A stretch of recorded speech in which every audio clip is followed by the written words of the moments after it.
cardiaque et ensuite vous aurez le droit à un peu moins d'une heure avec Estelle Gangebach en rythmologie, ce qui sera peut-être très bien parce que la rythmologie c'est compliqué.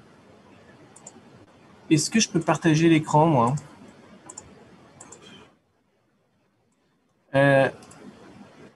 Najib, tu peux arrêter ton partage d'écran, je vais partager mon écran.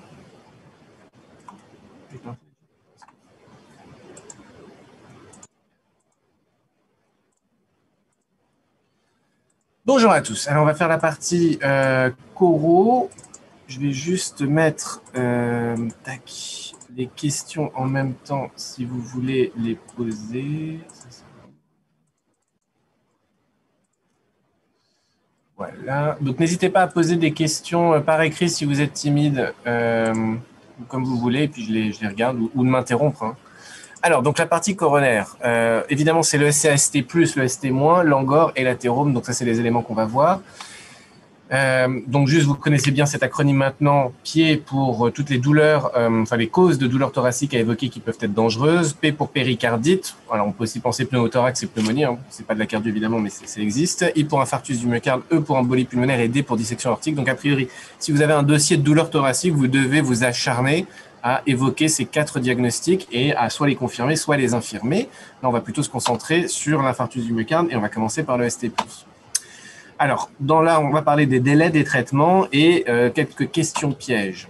Donc, voici une diapo qui est un petit peu compliquée, mais que je vais vous simplifier de façon très importante. En termes de délai de prise en charge, les seules informations à retenir sur cette diapo très complexe, c'est uniquement le 120 minutes. Donc, le 120 minutes, c'est le délai entre le moment où le diagnostic est posé et le moment où le patient pourra être transféré en salle de cathétérisme et que la choro pourra débuter. Donc ça, c'est ce critère de 120 minutes. Encore une fois, ce délai de 120 minutes n'a rien à voir avec depuis quand le patient a mal. Le délai entre le début des symptômes et le moment où le patient va enfin contacter des services médicaux, ça c'est le problème du patient, c'est pas votre problème. Le 120 minutes concerne le moment où le diagnostic est posé au délai du transfert. Donc si c'est moins de 120 minutes, c'est coronarographie d'emblée. Si c'est plus de 120 minutes, vous avez le droit d'évoquer la possibilité d'une fibrinolyse. J'ai bien dit, vous avez le droit d'évoquer. C'est pas parce que le délai de transfert est plus de 120 minutes qu'il y aura nécessairement fibrinolyse, parce que la fibrinolyse, c'est quand même dangereux. Ça ne se fera pas chez tout le monde. Si le patient est à haut risque hémorragique, s'il a fait un AVC hémorragique ou un AVC ischémique récent, s'il a une chirurgie récente, on ne va pas forcément lui proposer, mais vous avez le droit de l'évoquer. Un autre délai important, donc là c'est de nouveau les mêmes délais qui sont évoqués. Encore une fois, ce qui est vraiment à connaître, c'est le délai de 120 minutes, puisque c'est lui qui fait une sanction thérapeutique. Vous allez adapter votre traitement en fonction de ce délai-là. Les autres délais qui sont donnés sont plus des objectifs qu'on doit s'acharner à atteindre, pour dire qu'on doit être rapide. Hein. Le délai entre premier contact médical et le fait qu'on fasse un ECG qualifiant, c'est 10 minutes. Mais ça, c'est juste, on doit s'acharner à être rapide. Le délai qui fait une sanction, une différence en termes de traitement, c'est ce 120 minutes. L'autre truc qui est important et qui est marqué dans cette diapo et que je me permets d'insister, si on vous donnait un cas de fibrinolyse, si jamais vous tombez sur un dossier un peu bizarre, ça existe quasiment plus, mais why not, c'est pas parce que vous avez eu fibrinolyse qu'il n'y aura pas coronarographie. Encore une fois, même s'il y a fibrinolyse et même si la fibrinolyse fonctionne, il y aura coronarographie et il y aura coronarographie dans les 24 heures. D'accord ? Ne vous faites pas avoir si jamais c'est un dossier de fibrinolyse et qu'on vous oriente vers une fibrinolyse à faire, il faudra quand même faire une coronarographie dans les 24 heures. Et le délai pour évaluer si la fibrinolyse est efficace ou pas, c'est environ 90 minutes. Ça veut dire quoi si la fibrinolyse est efficace? Ça veut dire disparition de la douleur et régression d'au moins 50% du sus-décalage. Si vous n'avez pas de régression de la douleur et si vous n'avez pas de régression du sus-ST d'au moins 50%, c'est un échec de fibrinolyse. Et à ce moment-là, la choro doit être faite immédiatement en urgence. Voilà. Alors, donc, quand vous faites si on vous présente un diagnostic de SCA, ST+, c'est un patient qui aura mal, il aura mal devant vous. Au moment de l'énoncer, il a mal. Encore une fois, le diagnostic de ST+, c'est un diagnostic purement clinique sur une douleur compatible et un électrocardiogramme qui est évocateur avec ce fameux sus-décalage associé à un miroir. Et c'est tout. C'est tout ce qu'on vous demande pour faire le diagnostic d'un ST+. Vous n'avez pas à demander des examens complémentaires. Vous les ferez, bien sûr qu'on fera une prise de sang, bien sûr qu'on fera une échographie, mais aucun de ces examens ne doit retarder la prise en charge et aucun de ces examens est nécessaire pour dire c'est un ST+, ce patient doit aller en coronarographie de toute urgence. Si jamais on vous présentait un dossier de ST+, un peu tardif, le patient a mal depuis plus de 12 heures, est-ce que je fais quand même la choro, est-ce que je ne fais pas la choro? En pratique, si le patient a mal, vous faites la choro même si ça fait plus de 12 heures. D'accord? S'il a mal, vous faites la choro. S'il est instable hémodynamiquement, s'il présente des troubles du rythme s'il fait des TV à répétition, même si on est à plus de 12 heures, vous ferez aussi la coro. Mais ça, c'est du bon sens, c'est de la logique. Si le patient a fait un infarctus qui vient tardivement, mais qu'il est clairement instable, il faut quand même essayer de sauver ce qu'on peut sauver. On fera donc la coronarographie. Les seuls moments où vous ne ferez pas d'angioplastie, mais vous ferez quand même la coronarographie, hein, l'angioplastie, c'est le fait de traiter l'artère coronaire en mettant un stent, c'est si le patient vient après plus de 24 heures et qu'il n'a plus mal et qu'il est stable hémodynamiquement, auquel cas vous faites la coronarographie pour confirmer, vous voyez l'étendue des dégâts, mais si une artère est bouchée et qu'on est à plus de 24 heures, c'est pas la peine de faire une angioplastie à titre systématique, vous ferez un test de viabilité en externe. Les traitements, donc c'est toujours une urgence. La mise en condition avec les voies veineuses et le patient doit être scopé. Encore une fois, le scope, c'est hyper important. C'est la seule raison d'exister des soins intensifs, c'est que les patients soient scopés pour vérifier s'ils font des troubles du rythme. Troubles du rythme qui peuvent survenir dans les 48 à 72 heures, qui ne sont pas forcément de mauvais pronostics. Ils peuvent survenir et c'est encore une fois pour ça que les patients sont scopés aux soins intensifs.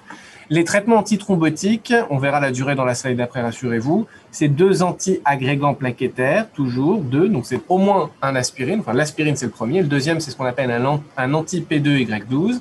Et dans le groupe des anti-P2Y12, vous avez le clopidogrel, le prasugrel et le ticagrelor. Ce sont 3 anti-P2Y12. On va utiliser préférentiellement le prasugrel ou le ticagrelor. On restreint l'utilisation du clopidogrel aux patients qui sont par exemple sous anticoagulants au long cours. En aigu, encore une fois, vous devez donner un anticoagulant parentéral. J'ai bien dit parentéral. Hein. C'est IV, c'est éventuellement sous-cutané, mais c'est pas, c'est pas un anticoagulant oral, bien sûr, et c'est de l'héparine. Donc après, je dis bien héparine, le Venox ou héparine non fractionnée, ça n'a aucune espèce d'importance. Il faut que ce soit un anticoagulant. Et les anti-GB de B3A, si vous les avez vus mentionnés dans les bouquins, vous pouvez les oublier. C'est le coronarographiste qui décide au moment de la coro s'il a besoin d'en mettre. Mais ce n'est pas une prescription qui se fera ailleurs qu'en salle de cathétérisme. Donc, en dehors de ça, vous embêtez pas. Les antalgiques, bien sûr, et le traitement basique qu'on verra après. Alors, les petits pièges qu'on pourrait vous faire éventuellement, qui sont des choses qu'on voit dans la vraie vie, au moment où on réouvre l'artère, le patient peut faire un syndrome de reperfusion. Et donc, ça pourrait se manifester notamment par ce RIVA. Donc, le RIVA, c'est rythme idioventriculaire accéléré. Et donc, le RIVA, ça donne un aspect tachycardie ventriculaire, mais relativement lente, aux alentours de 100-120 battements par minute, très bien toléré sur le plan hémodynamique. Donc ça, c'est toujours très bon signe. Ça veut dire qu'on a reperfusé l'artère, que le myocarde est en train de refonctionner et qu'il est content. Et ça dure généralement pas très longtemps. C'est très bien toléré. Il n'y a pas besoin de choquer le patient. Il n'y a pas besoin de s'exciter en termes de médicaments. Ça passe tout seul. Et paradoxalement, au moment où on réouvre l'artère, le patient peut aggraver la douleur. Ça fait partie du syndrome de reperfusion et c'est plutôt bon signe en fait. Par contre, si le patient présente un malaise vagal une fois que la coro est passée, une fois que l'artère a été réouverte, quelques heures ou une demi-heure après, il faut tout de suite évoquer les petits pièges que sont l'hématome au point de ponction. Donc si c'est un abord radial, c'est pas très grave, mais si jamais c'est un abord fémoral, attention à l'hématome au point de ponction qui peut donner un choc hémorragique sévère. Vous pouvez aussi avoir des complications mécaniques de l'infarctus. Donc, si on vous présentez un tableau d'infarctus antérieur, un peu tardif, c'est typiquement le genre de patients qui vont faire des complications mécaniques. Alors que ce soit une IM aiguë, que ce soit une fissuration de la paroi libre du VG avec un hémopéricarde qui commence. Donc, en pratique, toute chute de tension brutale juste après la coronarographie doit vous amener immédiatement à faire une échographie du cœur pour rechercher une complication mécanique et regarder l'abord, le point de ponction. Si c'est radial, vous le regardez quand même. Si y a un petit hématome, c'est pas grave. Mais si c'est fémoral, il faut vraiment vous acharner à regarder s'il n'y a pas un hématome, voire des fois un hémopéritoine si on a piqué trop dans l'artère fémorale. Donc ça, c'est le malaise, la chute de tension, patient qui devient blanc. Si jamais on vous reparle d'une douleur après que vous ayez fait la revascularisation, encore une fois, vous devez évoquer une complication mécanique et de toute façon faire cette échographie, mais vous pouvez également évoquer la thrombose de stent. Et si ce n'est pas ni une complication mécanique, ni si vous n'avez pas l'argument pour une thrombose de stent, éventuellement, vous pouvez évoquer une réaction péricardique qui peut arriver très précocement, notamment dans les infarctus étendus et tardifs. Maintenant, le SCA ST-. Alors, on va déjà voir dans les pièges les indications. Alors, vous pouvez... Le SCA-ST- par définition, c'est que ce n'est pas un ST+. Donc, le SCA-ST- peut se présenter à la fois cliniquement et à l'ECG par très nombreuses formes. Et l'électrocardiogramme peut être parfaitement normal, il peut être complètement anormal aussi, mais il n'y aura pas ce fameux sus-décalage par définition. S'il y a un sus-décalage, c'est un SCA-ST+. Donc, si le CG montre autre chose qu'un sus-décalage, s'il montre des ondes T négatives, un sous-décalage ou s'il est normal, et que vous avez des douleurs thoraciques évocatrices qui ne sont clairement pas des douleurs d'effort stable, donc vous êtes dans une catégorie de syndrome coronaire aigu ST-. Vous avez certaines formes qui sont extrêmement sévères et qui sont ce qu'on appelle des STEMI-like et qui auront quand même une indication à la coro en urgence. Encore une fois, c'est du bon sens. Si le patient est instable hémodynamiquement, Donc, il fait des douleurs de repos. L'électrocardiogramme ne montre pas de sus-décalage, mais fait des douleurs typiques persistantes de repos. S'il est instable hémodynamiquement, voire s'il est en choc cardiogénique, évidemment que ce sera une indication à la coro en urgence quand même. C'est du bon sens. Le patient va mal, il est en train de souffrir, il faut faire quelque chose. Si jamais il y a des douleurs qui persistent malgré un traitement antalgique maximal. Alors, traitement antalgique maximal du SCA, en l'occurrence, c'est les Risordans, c'est ces vasodilatateurs coronaires. Donc, le patient qui a mal mais qui ne sus-décale pas, on lui met immédiatement du Risordan IVSE, on fait des gros bolus, et si malgré ça, il continue à avoir un fond douloureux, c'est un échec du traitement médical et c'est une indication à la coro en urgence. Et vous seriez surpris du nombre de patients qui ont des ECG normaux ou subnormaux, qui ont une douleur ou un fond douloureux persistant et qui ont fait la coro et qui ont une occlusion complète de l'artère. Donc la persistance d'une douleur malgré un traitement par Risordan adapté, et j'ai bien dit Risordan, c'est pas je bourre de morphine, ça sert à rien. Enfin, vous pouvez le faire, mais c'est pas ça l'important. S'il continue à avoir mal malgré les Risordan, il faut absolument lui faire la coro en urgence.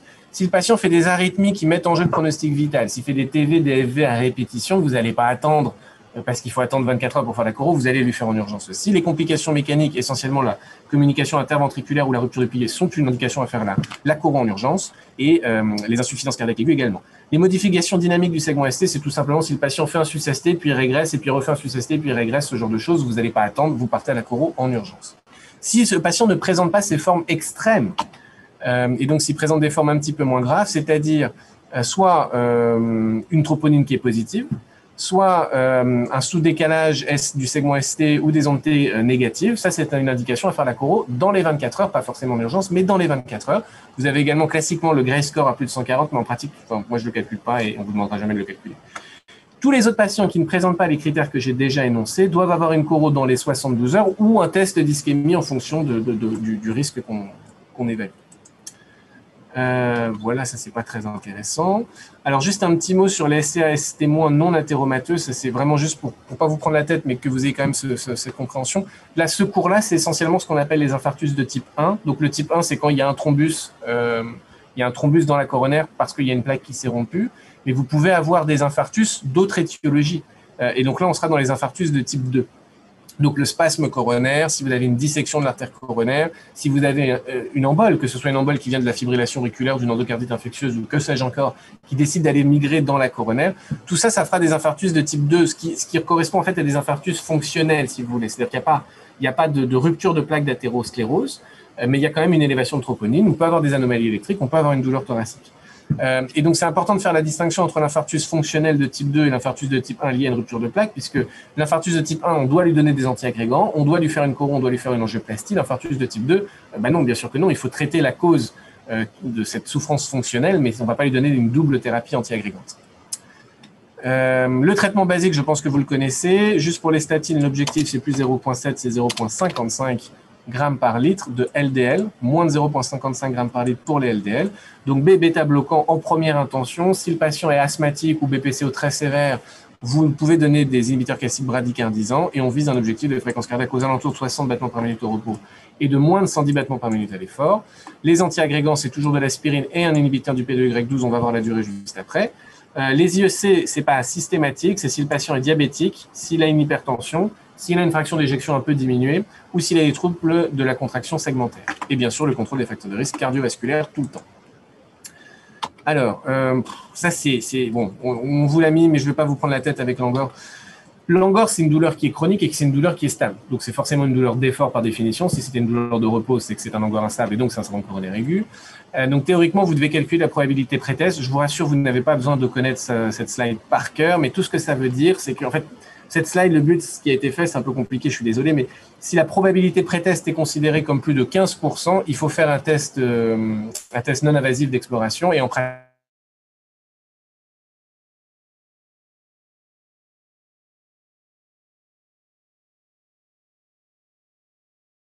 au risque, à haut risque pré-test, et donc il faut faire un test d'ischémie. Je ne vais pas vous prendre la tête avec ça plus que ça, parce qu'honnêtement, c'est invital. Ça, c'est la liste des tests d'ischémie qui existent. Évidemment, la sensibilité et la spécificité ne seront pas à connaître par cœur, je vous rassure. Retenez qu'il y a l'épreuve d'effort standard, il y a l'échographie d'effort, il y a la scintigraphie d'effort ou pharmacologique, et il y a l'IRM dobutamine ou l'IRM au vasodilatateur, qui sont des tests fonctionnels. D'accord. Et de l'autre côté, vous avez le coroscanner, qui n'est pas un test fonctionnel, puisqu'on fait que regarder, on ne fait pas pédaler le patient, on ne lui fait pas faire une activité physique. Le coroscanner est particulièrement intéressant pour éliminer la pathologie coronaire quand vous avez une faible probabilité ou quand vous n'y croyez pas trop. Et sinon, vous pouvez choisir un test d'ischémie pour documenter cette ischémie devant un encore d'effort. Alors, juste pour la bithérapie, la durée de la bithérapie, il faut vraiment faire extrêmement rappel. Si jamais vous avez lu ces trucs sur stent tenu, stent actif, vous oubliez, les stents tenus n'existent plus, ils n'ont plus d'indication à être mis. S'il y a encore des gens qui les utilisent, c'est leur problème, c'est pas le vôtre. Donc, vous oubliez les stents tenus, on parle plus que des stents actifs. Et la durée de la double anti-agrégation plaquettaire, c'est très simple. C'est très simple. Si vous avez fait un syndrome coronaire aigu, j'ai bien dit syndrome coronaire aigu, que ce soit un ST-, que ce soit un ST+, à partir du moment où c'est un syndrome coronaire aigu, la durée de la double thérapie antiplaquettaire, c'est 1 an, 12 mois. 1 an. Voilà. Qui est stent, qui n'est pas stent, on s'en moque. Il y a eu syndrome coronaire aigu, c'est 12 mois et c'est comme ça. Si jamais vous avez une angioplastie élective, c'est-à-dire pas dans l'urgence, pas dans un contexte de syndrome coronaire aigu, la durée c'est 6 mois.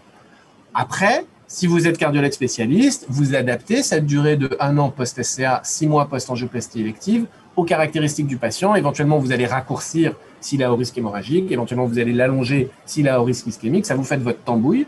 On ne va pas vous demander de savoir faire, vous, la tambouille. Ça, c'est du niveau surspécialisé. Il faut juste retenir cette durée charnière qui est de 12 mois post-SCA, 6 mois post-angioplastie élective, en gardant en tête que dans la vraie vie, on adaptera et éventuellement, on se basera toujours sur ces durées-là. J'espère que c'est clair. Quelques petits mots de physiopathologie sur le syndrome coronaire aigu. Donc, juste pour vous rappeler la différence en pratique entre le SCA, ST-, le SCA, ST+, c'est quoi? Dans tous les cas, vous avez cette coronaire avec cette plaque d'athérome. Cette plaque d'athérome va se rompre. Vous allez avoir un caillot qui va se former. Et donc là, il y a plusieurs possibilités. Soit le caillot est complètement occlusif et donc théoriquement, vous allez avoir un SCA, ST+, diagnostic clinique, urgence thérapeutique, courroux tout de suite.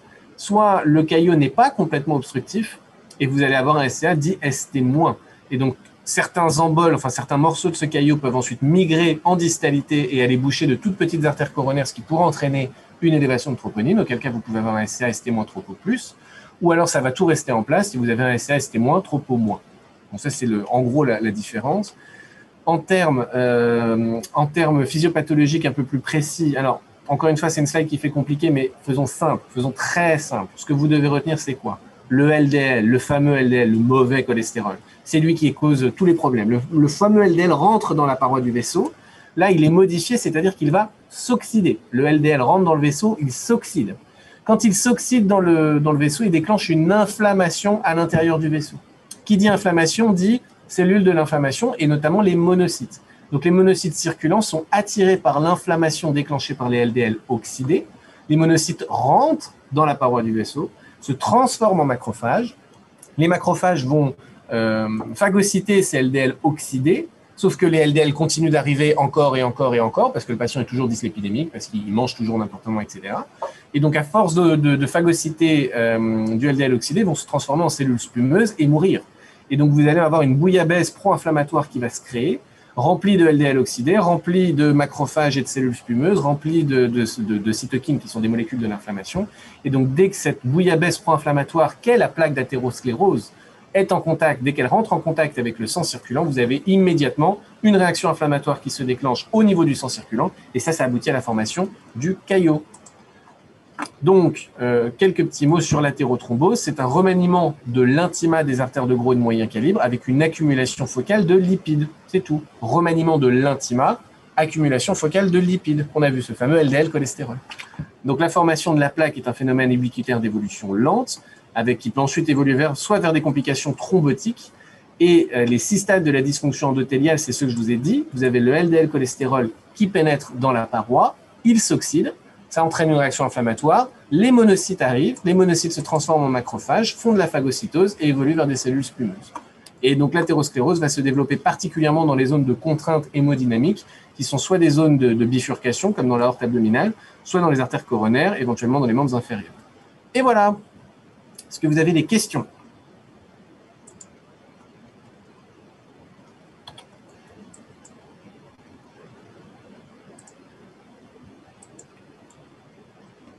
Pas de questions, je vous ai assommé.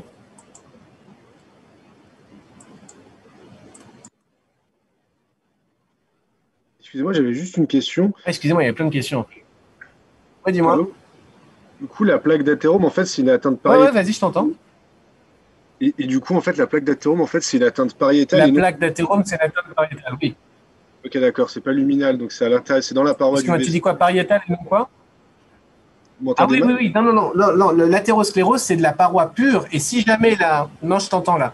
Tu m'entends? Si, c'est la paroi du vaisseau qui est atteinte par l'athérosclérose, et si jamais la plaque d'athérosclérose se rompt, si la chape protectrice se rompt, là, ça revient, ça rentre en contact avec la lumière du vaisseau, et là, le caillot se forme dans la lumière du vaisseau.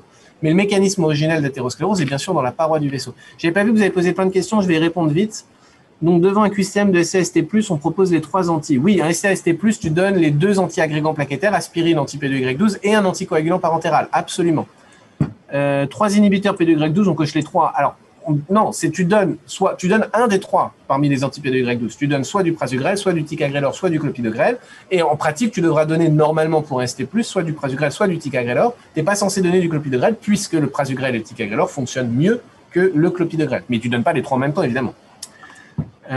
Si on nous demande en QCM quel P2Y12 on peut mettre, est-ce qu'on coche le clopidogrel? Après, ça dépend comment le dossier est tourné.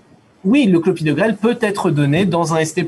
Chez un patient qui est sous anticoagulant chronique au long cours, on devra donner du clopidogrel et on ne devra pas donner du ticagrelor et du prasugrel. Donc, ce n'est pas interdit de donner du clopidogrel dans un ST+. Mais si le patient n'est pas au risque hémorragique, s'il n'a pas de traitement anticoagulant au long cours, a priori, ce n'est pas le clopidogrel en première intention. On doit arrêter les anticoagulants lors de la choro. Non, on les arrête pas. De toute façon, la choro, c'est rapide, ça dure moins d'1 heure. S'il a pris ses anticoagulants, c'est très bien. Mais c'est pas là pour Benjamin, on doit arrêter les anticoagulants lors de la choro. Ça, c'est pas une question pour le SCAST+, puisque c'est une urgence qu'on fera la choro de toute façon. Donc, en fait, la question de j'arrête pas les anticoagulants n'a pas de sens. En fait, tu lui demandes quand est-ce que vous avez pris vos anticoagulants. Éventuellement, tu vas toi-même quand même rajouter des anticoagulants IV. Ça a du sens quand tu fais une angioplastie élective. C'est genre, tu sais que tu vas faire une angioplastie dans une semaine à ce monsieur. Là, tu peux discuter si tu arrêtes ou pas les anticoagulants. Mais en pratique, pour faire simple, maintenant, on ne recommande plus d'arrêter les anticoagulants avant une coronarographie. Sibyl, si on nous propose aspirine de 150 mg IVD, faut-il cocher même si c'est indiqué Péros dans nos cours? En fait, dans un ST+, c'est quand même assez logique de donner l'aspirine IV, puisqu'a priori, ça fonctionnera plus rapidement IV que Péros. Donc, théoriquement, l'aspirine, dans un contexte de ST+, et même de ST-, doit plutôt se donner IV que se donner Péros. Voilà. Moi, personnellement, si j'ai un patient que je prends en charge et on me dit qu'il a reçu de l'aspirine Péros, je vais lui redonner une dose IV pour être certain que je serai efficace. Bonjour, la dissection aortique et ou coronarienne font-elles partie des complications de l'ornacoro? Oui, complètement. Dissection coronaire, absolument, puisqu'en injectant de l'iode ou avec notre matériel, on peut disséquer la coronaire. Et si jamais tu fais ça à l'ostium, ça peut entraîner une dissection aortique. C'est très rare, mais c'est tout à fait possible. Dans le NSTEMI Reco SC 2020, il n'y a plus de coro à 72 heures, non. Alors, c'est pas faux, bravo d'avoir vu cette reco. En fait, pour être vraiment, le SC 2020 détermine les très hauts risques et les hauts risques que je vous avais détaillés. C'est les STEMI-like pour les très hauts risques et c'est la tropopositive ou les modifications dynamiques du segment ST ou le Gray score à plus de 140 pour les très hauts risques. Et si vous n'êtes pas dans ça, vous êtes considéré comme faible risque. Et donc, en fait, les recos de l'ESC disent, vous faites la coro, vous faites un test d'ischémie en fonction du terrain. Mais ça, c'est t'as pas besoin de te prendre la tête. Ce qu'il faut retenir, c'est que est-ce que tu es à très haut risque, il faut faire la choro immédiatement. Est-ce que tu es à haut risque, c'est-à-dire une troponine positive, une montée négative, un sous-décalage du segment ST, choro dans les 24 heures. Et si c'est pas le cas, en fonction du terrain, en fonction des possibilités, tu réfléchis. Mais globalement, dans un CHU français ou même occidental, ce sera choro rapide. Oui, Victoria, c'est bien LDL à moins 0,55 une bonne fois pour toutes. La HAS, si elle est encore à 0,7, elle est en retard. De toute façon, les recommandations de la HAS suivent les recommandations de la Société européenne. Donc, elle va finir par dire 0,55. Donc, retenez 0,55. On ne peut pas... voilà, cette question ne vous sera pas posée, je suis d'accord avec Félicie. Et quand bien même on vous la poserait, et si jamais on vous disait que non, c'est 0,7, c'est opposable. Donc, s'il faut retenir un truc, c'est 0,55. Mais en effet, s'il y a cette discordance, je pense qu'on ne vous posera pas la question. Concernant le prasugrel, on peut le mettre en pré-choro si ST+, mais pas si ST-. C'est exact. Alors, j'ai pas voulu vous embêter avec ça parce que je pense pas qu'on vous poserait la question, ce serait vicieux. Mais le pré-traitement, juste la notion du pré-traitement en 2 mots, c'est quoi? C'est de donner l'aspirine et l'anti-P2Y12 avant d'avoir fait la coronarographie. Donc, devant ST+, vous devez donner ces traitements avant la coronarographie, puisque le diagnostic est purement clinique. Comme je vous ai dit, ECG compatible, douleur thoracique persistante, je donne mes 2 antiagrégants, je donne mon anticoagulant, je cours en cours. Si le patient a un ST-, les recos de l'ESC 2020 disent désormais qu'on ne doit pas pré-traiter ces patients, c'est-à-dire que vous ne devez pas donner l'anti-P2Y12 à ce patient avant d'avoir fait la choro, sous réserve que vous allez faire la choro rapidement, en gros dans les 24 heures. Ce n'est pas pour vous embêter, ce n'est pas pour vous confusionner, je ne pense pas qu'on va vous faire cette distinction, mais en effet, voilà, je vous le dis, Maintenant, pour un STA ST-, j'ai bien dit ST-, pas un ST+, pour un ST-, vous pouvez attendre la coronarographie de confirmer le diagnostic pour donner l'anti-P2Y12. D'accord? C'est juste parce qu'en pratique, il y a un tiers de ces patients qui ont des coraux pour une suspicion de STA ST-, qui n'ont pas en fait de STA ST-, qui avaient autre chose, qui ont une coro normale, et ça n'a pas démontré d'efficacité de pré-traité. C'était juste pour vous en parler, mais je ne veux pas vous embêter. Les IEC ne sont pas systématiques. Non, les IEC ne sont pas systématiques. Les IEC sont réservés à patients hypertendus, diabétiques, fraction d'éjection. Alors là, c'était marqué 40%, mais en gros, en moins de 40-45%, ou trouble de la cinétique segmentaire. S'il y a une fraction d'éjection normale, aucun trouble de la cinétique, patient pas hypertendu, patient pas diabétique, il n'y a pas d'indication aux IEC. Ce n'est pas une erreur d'en donner, mais en pratique, ça ne sert à rien. Devant STA ST+ secondaire et une anémie, ce qu'on ira toujours à la coro, en pratique, tu ne feras jamais de ST+ sur une anémie pure. Voilà, je te le dis juste, c'est pas possible. Enfin, c'est pas possible, ça n'arrive pas. Par contre, tu pourras faire une douleur thoracique, tu pourras faire une élévation de troponine, tu pourras faire des modifications électriques, mais théoriquement, tu ne feras pas de vrai ST+. Si tu fais un ST+, il y aura coro, hein, Thomas. Si jamais le patient a un ST+, il aura le droit à sa coro. Après, la coro, théoriquement, sera normale ou subnormale, en tout cas, n'expliquera pas le tableau, et donc on se dira, bon, bah finalement, c'était fonctionnel. Et on s'arrêtera là, on ne mettra pas de stent. Mais si tu fais un STA ST+ secondaire à une anémie, encore une fois, c'est très rare comme tableau, mais si ça devait arriver, c'est un ST+, il aurait une coro, basta. Il y a un moment où tu ne réfléchis pas. ST+, coro. Plus d'indications d'anticoagulants pré-coro dans le ST-. Si, bien sûr, Mathilde. Non, Mathilde. Anticoagulants pré-coro, oui. Le pré-traitement, c'est juste le P2Y12. Mais tu as le droit d'anticoaguler un patient avant une coro devant un diagnostic de ST-. Je sais, c'est compliqué. Devant un angor d'effort typique, faut-il faire un test d'effort ou mettons directement le basique? Alors, non, tu as parfaitement le droit de débuter un traitement basique devant une suspicion d'angor typique, absolument. De toute façon, basique, c'est le traitement. Le patient qui a un angor d'effort, il devra avoir le traitement basique. Il devra l'avoir. Tu n'es pas obligé d'avoir fait la coro pour confirmer que c'était bien un angor d'effort pour donner le traitement basique. Il faut absolument donner le traitement basique devant un angor d'effort. Après, attention, un angor d'effort simple qui n'a pas eu d'angioplastie n'a aucune indication d'avoir une double thérapie antiplaquettaire. Donc ton basique, ce sera bêta-bloquant statine et un monothérapie anti-agrégant plaquettaire, contrôle des facteurs de risque cardiovasculaire bien sûr, et IEC si indication. Mais tu as complètement le droit de débuter le traitement devant une suspicion diagnostique d'angor et ensuite d'explorer, de confirmer, et puis si jamais ce n'était pas le cas, tu l'arrêtes, mais au moins le patient est protégé. Moi, je débute le basique immédiatement dès ma suspicion. Devant le bilan d'un angor stable, dose-t-on le BNP et tropo? Alors, stricto sensu, si ton angor est stable, tu n'as pas d'indication à doser le BNP et la troponine. Après, si tu n'es pas complètement certain qu'il est stable, bien sûr, tu le doses. Et si la tropo est plus, c'est absolument pas un angor stable. Mais si le tableau d'angor stable, Victoria, théoriquement, c'est un patient qui arrive et qui te dit, bah, ça fait 2 ans que quand je monte 3 escaliers, j'ai une douleur à la poitrine, mais c'est au bout de 3 escaliers seulement. Normalement, devant un tableau aussi évident et aussi stable, il n'y a pas d'indication à doser la BNP et la troponine, sauf si tu veux vraiment être certain qu'il soit négatif, mais il n'y a pas de sens, puisque théoriquement, ce n'est pas du tout instable, et donc ce n'est pas un tableau clinique de STA ST-. Si le patient est sous anticoagulant, on laisse la biointégration. Alors, iPad, ne te prends vraiment pas la tête sur comment j'adapte les doubles thérapies antiplaquettaires chez les patients sous anticoagulants. C'est compliqué, je pense vraiment pas qu'on va vous prendre la tête. Restez encore une fois sur cette durée de 12 mois post-SCA. Et, ouais, une seconde, je finis à court, j'arrive. 12 mois post-SCA et 6 mois post-angioplastie élective. Et si le patient est sous anticoagulant, oui, bien sûr, on raccourcira la durée. Et oui, généralement, on fait même moins de 15 jours maintenant. Mais ça, voilà, vous prenez pas la tête avec ça, c'est compliqué. Je pense vraiment pas qu'on vous posera la question, c'est de la surspécialité. Très drôle, Nicolas. Et c'est tout. Ok. Oh là, il y a encore des questions. Alors, j'enchaîne vite et puis après, je vais devoir partir. ESC 2019 sur la FA et ESC ST- sont problème de l'ESN 2021. En fait, non, Chaim, rassure-toi, l'ESC 2020, la principale différence, c'était, je te disais, le pré-traitement qui n'est plus systématique. Je viens de t'en parler, je ne pense pas qu'on vous posera une question, ce serait vicieux, ça n'a aucun intérêt. Tu vois, on peut très bien te poser un diagnostic de ST-, il faut faire le diagnostic, interpréter le CG, faire la coro et prescrire le basique après, savoir s'il faut donner le P2Y12 avant ou pas et vous poser une question dessus, ce serait vicieux. Voilà, je t'en ai parlé, maintenant tu sais que ça existe, mais je ne pense pas qu'on posera la question. Et la FA va être abordée par Estelle qui vous dira qu'est-ce qu'il faut retenir. Jérôme, encore une fois, comment gère-t-on l'anticoagulant de quelqu'un qui a une FA et qui fait un SCA? Les gens qui doivent être anticoagulés au long cours et qui font SCA restent anticoagulés au long cours. Enfin, tu vois, ils vont être ils étaient anticoagulés avant, ils vont rester anticoagulés pendant et resteront anticoagulés après. Il n'y a pas de raison d'interrompre ou de. Les nouvelles recos ESC sur l'angor instable sont à savoir pour cette année. Bon, je pense qu'on en a parlé. Le cycle de troponine, désormais, le ESC recommande de faire H0 et H1 ou H2. Il n'y a plus besoin de faire H3. Voilà. je ne suis pas sûr qu'on vous posera la question, ça n'a pas de sens, ou alors on vous donnera d'emblée le résultat. Mais sachez pour vous maintenant que maintenant on peut faire H0 et H1 avec de la troponie ultrasensible. Il n'y a plus besoin de faire cette tropo à 3 heures ou 6 heures. De nouveau iPad, peut-on retenir en cas de SCA en aigu prasugrel ou ticagrelor et en chronique clopidogrel? Oui.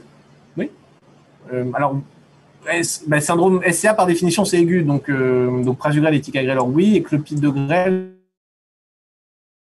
si c'est pas un SCA et c'est un angor-stable, oui, tout à fait, c'est ça. Quel traitement mettons en cours pour angor-stable, car beaucoup sont cités? Lisa, pour faire simple, le angor-stable, les traitements, c'est une statine, un bêta-bloquant, une monothérapie anti-agrégante.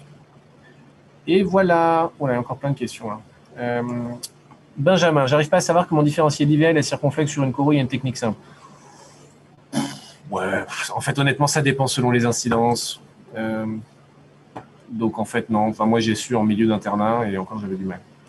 Donc, je pense pas qu'on va trop te prendre la tête. Je sais qu'on aime bien montrer la question, mais je pense pas que ça aurait du sens à ça. À la phase aiguë, est-ce qu'on met quand même un anticoagulant chez un patient sous AED ou AVK? Ça dépend si tu penses qu'il était efficace, pas forcément, pas systématiquement. Ah ben voilà, Guillaume est là, et donc je vais laisser la main aux autres gens. Merci.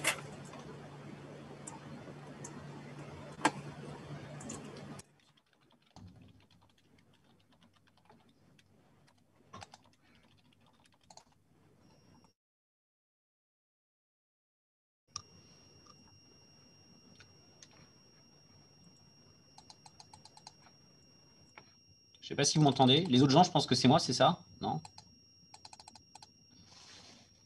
Parce que je ne sais pas si… Est-ce que tu es là, Jean-Michel? Parce que c'était Jean-Michel qui devait passer avant moi, je pense, mais je peux le faire maintenant, ça ne me dérange pas. Ok, bon, bah écoutez, je vais commencer. Donc moi, attendez, je charge, je partage l'écran.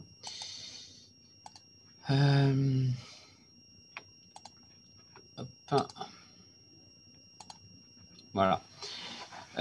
Donc moi, je suis Guillaume Le Breton, je suis chirurgien cardiaque. Donc moi, je vais vous parler de la partie chirurgicale de la cardio et plus spécifiquement de la partie cardiaque. Jean-Michel Daven va passer juste après moi pour traiter la partie chirurgie vasculaire. Alors pour autant, je me suis permis de mettre un petit rappel concernant le cardiovasculaire parce que bon, c'est de manière un peu artificielle, on divise les deux spécialités, mais c'est quand même très lié. Hein, tout ça, c'est des vaisseaux. Et tous ces patients que nous, on va prendre en charge, comme ceux dont vient de parler Paul précédemment, eh bien, ce sont des patients polyartériels.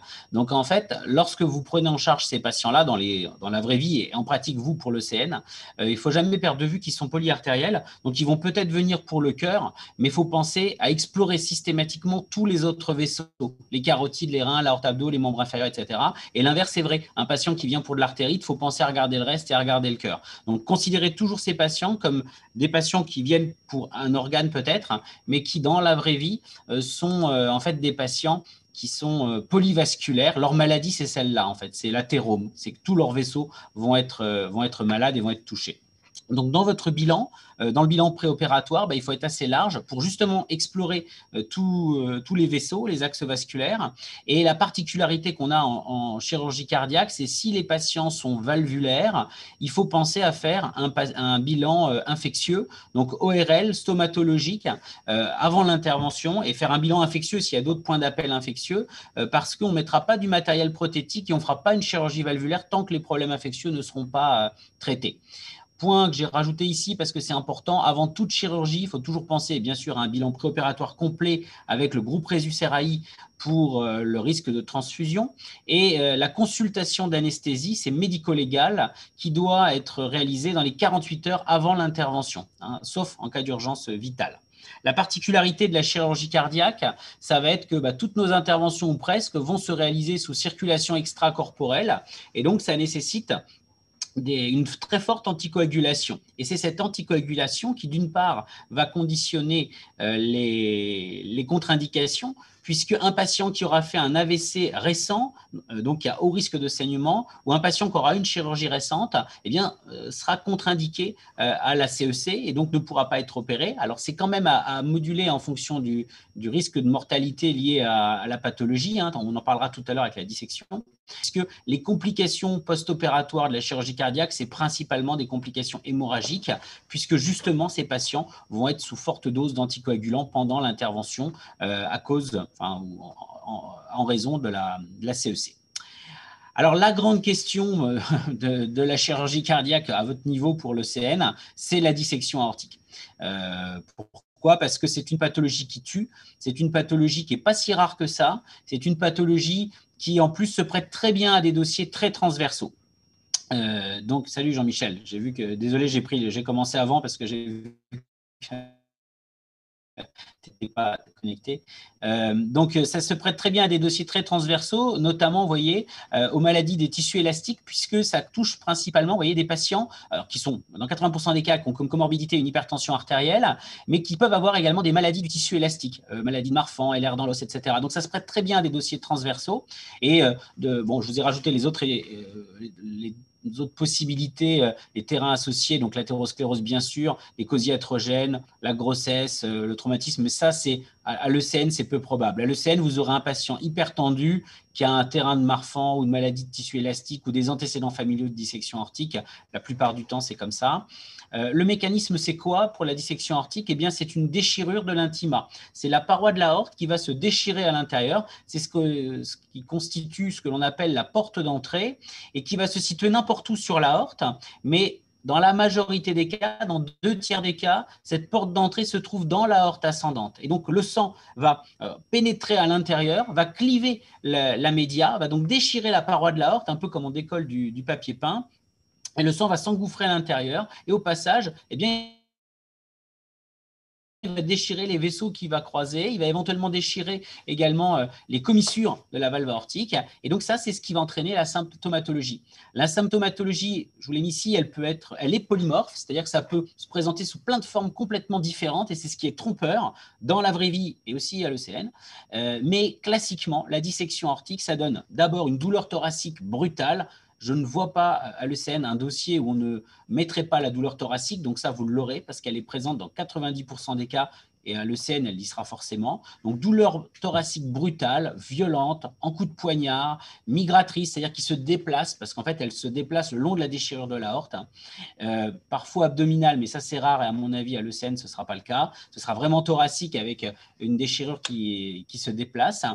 Ça peut être associé à une asymétrie tensionnelle du fait justement que la dissection va venir obstruer les troncs supraortiques et potentiellement une sous-clavière ou le TABC. Et donc, on peut avoir une asymétrie tensionnelle. On peut aussi avoir un souffle aortique diastolique. Ça, c'est très classique à l'ECN, cette triade.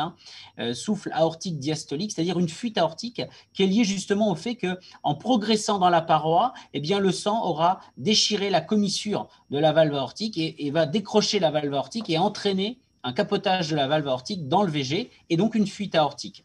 Donc très classiquement, la dissection aortique à l'ECN, c'est la douleur thoracique brutale chez un patient qui est hypertendu. On trouve à l'examen une asymétrie tensionnelle et il y a une insuffisance aortique. Là, vous n'avez pas le droit de passer à côté de la dissection aortique parce que c'est impardonnable. C'est vraiment hyper classique. Donc globalement, la dissection aortique, quand vous avez une douleur thoracique brutale, il faut toujours y penser parce que c'est une pathologie qui est trompeuse en termes de symptomatologie et qui tue. Et c'est pour ça qu'il faut toujours y penser. Et c'est pour ça aussi que rien ne doit retarder la prise en charge de ces patients. Et ça, c'est un truc qui doit ressortir dans votre dossier. Rien ne doit retarder cette prise en charge parce que le pronostic vital du patient est engagé. On dit que c'est 1% de mortalité par heure. Bon, c'est un peu artificiel, mais il y a une mortalité qui est importante liée à la dissection aortique si le patient n'est pas opéré rapidement. Les examens pour faire le diagnostic, c'est l'échocardiographie qui va permettre de voir éventuellement le flap intimal, de mettre en évidence une insuffisance aortique et l'épanchement péricardique. Et c'est également l'angioscanner thoracique qui lui fait le diagnostic de certitude en fait, de la dissection, puisqu'il met en évidence, comme vous le voyez ici, le flap intimal, le faux chenal, éventuellement la porte d'entrée, et qui va permettre pour le chirurgien de voir l'extension de la dissection pour analyser le geste et la stratégie opératoire. Vous, à votre niveau, vous devez connaître les classifications de la dissection aortique. Il y a 2 classifications. Il y a la classification de 2 baquets avec 3 stades, 1, 2, 3. 1, toute l'aorte est touchée. 2, que l'aorte ascendante. 3, l'aorte ascendante est épargnée. Cette classification, je pense que ce n'est pas celle que vous devez retenir. Celle que vous devez, et ça c'est certain, connaître, c'est la classification de Stanford, parce qu'elle est très simple et parce qu'elle a une implication clinique directe. La Stanford, c'est très simple. 2 stades, stade A, stade B, dissection aortique de type A, l'aorte ascendante est touchée. Dissection aortique de type B, l'aorte ascendante n'est pas touchée. Pourquoi ça a une implication directe? Parce que si c'est un Stanford A, que l'aorte ascendante est touchée, eh bien, c'est une indication chirurgicale en urgence. Parce que là, le risque de mortalité est très élevé. Donc ça, c'est très facile à retenir. Hein. Quand l'aorte ascendante est touchée, c'est un type A, c'est chirurgical. Donc, pourquoi? Parce que c'est ce que je vous mets là. Le type A, on a une mortalité de 1% par heure pendant 48 heures. On meurt de quoi? On meurt de la rupture de l'aorte, hein, parce que l'aorte, c'est un gros vaisseau qui saigne, mais pas longtemps, hein, quand ça se rompt. Donc, on meurt de la rupture de l'aorte, éventuellement d'une tamponnade, parce que le sang peut suffuser un peu et finir par créer une tamponnade, ou bien d'une insuffisance aortique massive qui va créer un choc cardiogénique. On peut aussi faire un tas d'autres complications liées à l'atteinte des collatérales de l'aorte, donc AVC, syndrome coronaire, insuffisance rénale, etc. Bon, voilà, toutes les complications vasculaires classiques qui peuvent arriver liées à la dissection. Ça, c'est pour les types A. Le type B, ça ne touche pas l'aorte ascendante, et donc le type B, ça va évoluer plutôt vers la chronicité. Donc, le risque n'est pas vraiment à ce que le patient meure dans la minute. Le risque, c'est plutôt de l'évolution vers l'anévrisme de l'aorte thoracique descendante, vers des obstructions artérielles, et éventuellement des ruptures. Et donc, c'est plutôt une dissection d'évolution chronique. Donc, la prise en charge ne sera pas chirurgicale en urgence, sauf cas particulier, mais pour vous à l'ECN, ce ne sera pas le cas. Donc, la prise en charge des dissections aortiques, il faut bien garder à l'esprit que c'est une urgence vitale. Ça nécessite un transfert en urgence dans un centre de chirurgie cardiaque spécialisé. Qu'il y a toujours une place pour le traitement médical qui va être le traitement antalgique et les hypertenseurs, et ça, il ne faut pas les oublier, hein, parce que ce n'est pas parce que le patient va être opéré qu'il ne faut pas traiter son hypertension et sa douleur. Et puis, si c'est un type A, ce sera une chirurgie en urgence, sauf contre-indication à la CEC, mais à l'ECN, je pense que ce ne sera pas le cas. Type B, eh bien là, ce sera surveillance et prise en charge des complications, et puis à distance, éventuellement, un traitement endovasculaire qui pourra être discuté, notamment si on a un anévrisme de l'aorte thoracique descendante. Et puis, pensez à la surveillance et au suivi familial, pas de traitement anticoagulant au long cours chez ces patients. Indiqué pour la dissection. Après, s'il y a une autre indication, bien sûr, ça peut être le cas, mais il n'y a pas de raison pour la dissection en tant que telle de traiter, de mettre des anticoagulants au long cours. Je vous ai remis de principe le critère de choix des prothèses valvulaires, parce que c'est quelque chose d'assez classique dans les dossiers valvulaires. Bon, vous savez, il y a 2 valves, les valves mécaniques, les valves biologiques. La valve mécanique présente l'avantage d'une durabilité excellente, elle dure très très longtemps, parce qu'elles ne vont pas s'abîmer dans le temps, mais elle présente un gros inconvénient, c'est qu'elle nécessite des anticoagulants à vie. Alors, il y a un autre inconvénient que je n'ai pas noté sur la diapo, c'est qu'elles font un peu de bruit parfois, on entend un petit clic-clac, donc ça faut prévenir les patients. À la différence des bioprothèses, qui, elles, ne nécessitent pas d'anticoagulants à vie, parce qu'elles ne sont pas thrombogènes ou très peu thrombogènes, et qui, elles, par contre, ont une durabilité un peu moins bonne, une dizaine à une quinzaine d'années, ça peut être parfois un peu plus. Donc, en pratique, il est classique de dire qu'au-delà de 65 ans, on met des bioprothèses. Avant 65 ans, on met plutôt des valves mécaniques, sauf contre-indication aux anticoagulants. Chez les patients plus jeunes, il y a d'autres techniques, mais là, je pense que c'est trop spécialisé, ça vous concerne pas. Je vous ai remis ici les recommandations internationales que je vous laisserai le soin de lire pour le choix des prothèses valvulaires et des anticoagulants, également pour l'insuffisance aortique, également pour les sténoses aortiques, avec, vous le savez depuis quelques années, le TAVI qui a fait son apparition dans le traitement, dans la prise en charge des rétrécissements aortiques calcifiés. Méfiance tout de même sur le choix de la technique de remplacement, parce que ça doit faire l'objet en fait d'une discussion en ARC Team.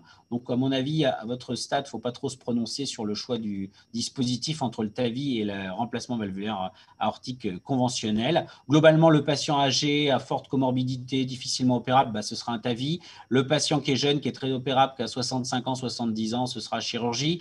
Voilà, mais en dehors de ça, n'entrez pas trop dans ce genre de détails. Voilà, je vous ai mis l'indication pour la valve mitrale et la valve tricuspide. J'aimerais juste faire une parenthèse chirurgicale sur les indications opératoires en cas d'endocardite. À votre niveau, c'est comme ça dans la vraie vie d'ailleurs, c'est très simple. Il y a 3 indications chirurgicales en urgence dans l'endocardite aiguë. C'est le patient qui fait une insuffisance cardiaque aiguë, c'est une indication hémodynamique sur une fuite aortique massive ou une fuite mitrale massive, il va avoir une décompensation cardiaque. Donc, cette décompensation cardiaque, cette intolérance hémodynamique est une indication opératoire en urgence pour l'endocardite. Deuxième indication urgente, c'est l'infection qui n'est pas contrôlée. Donc, on n'arrive pas à contrôler l'infection d'une endocardite. Il y a un abcès qui se développe, il y a l'apparition d'un bloc de conduction, d'un bloc auriculo-ventriculaire lié au développement d'un abcès lié à l'endocardite. C'est une indication chirurgicale urgente. Troisième indication en urgence de la chirurgie sur l'endocardite, eh bien, c'est lorsqu'on a une végétation qui fait plus d'1 centimètre et qui a aussi embolisé. Dans ce cas-là, c'est une indication chirurgicale. Un petit piège, mais je ne pense pas qu'on vous embête avec ça, c'est lorsque les patients font un AVC, mais qui est silencieux, qui ne donne pas de signes cliniques et de déficit neurologique, eh bien, s'il y a une indication chirurgicale urgente sur l'endocardite, ça n'est pas une contre-indication à la chirurgie. Là aussi, comme tout à l'heure pour les valves, je vous ai dit qu'il faut parler de heart team, là, il faut parler d'endocarditis team, de discussion collégiale, pluridisciplinaire pour prendre les bonnes décisions. Et je vous ai remis ici les indications, enfin les dernières recommandations avec les classes de recommandations. Je vous ai fait la même chose pour les revascularisations myocardiques. Dans quel cas est-ce qu'il faut revasculariser? Mais je pense que Paul en a parlé avant moi. Et puis, le choix entre la chirurgie et l'angioplastie, là encore, n'entrez pas dans les discussions. Vous dites que c'est la discussion de heart team. Vous voyez quand même qu'il y a encore une large place pour la chirurgie, contrairement à ce qu'on entend parfois. Mais n'entrez pas dans ces discussions-là. C'est dans la heart team que ça se discute. Donc, c'est une discussion pluridisciplinaire. Dernier point que j'aimerais évoquer pour la chirurgie, parce que ça peut vous concerner à l'ECN. Le grand classique, c'est sur un dossier d'infarctus. Dans les dernières questions, on peut vous dire, voilà, une semaine après, le patient, alors qu'il a eu un infarctus revascularisé tardivement, il fait la complication mécanique, donc c'est la douleur, c'est l'épanchement péricardique, c'est la fuite mitrale qui va survenir massivement une semaine ou 15 jours après l'infarctus. Donc, on est dans une complication mécanique de l'infarctus. Les complications mécaniques de l'infarctus, c'est une seule, en fait, c'est toujours la même, c'est une rupture.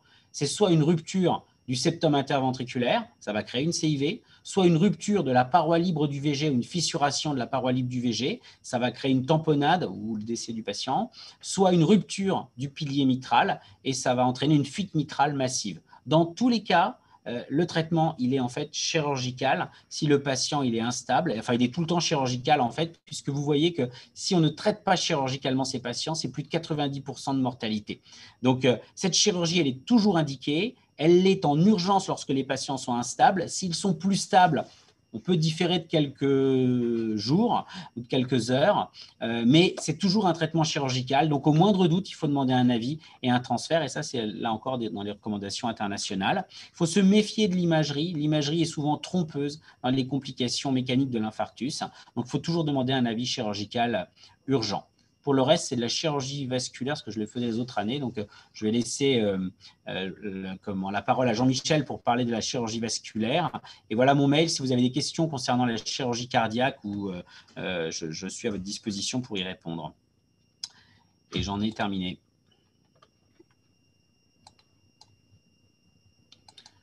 Jean-Michel, peut-être tu vas enchaîner ou je peux répondre à quelques questions s'il y a des questions sur le chat.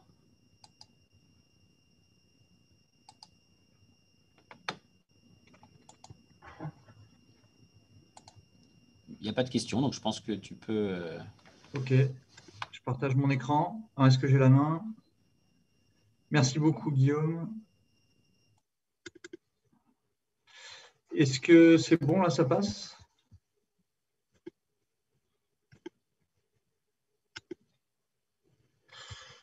Ok, ça marche, j'imagine?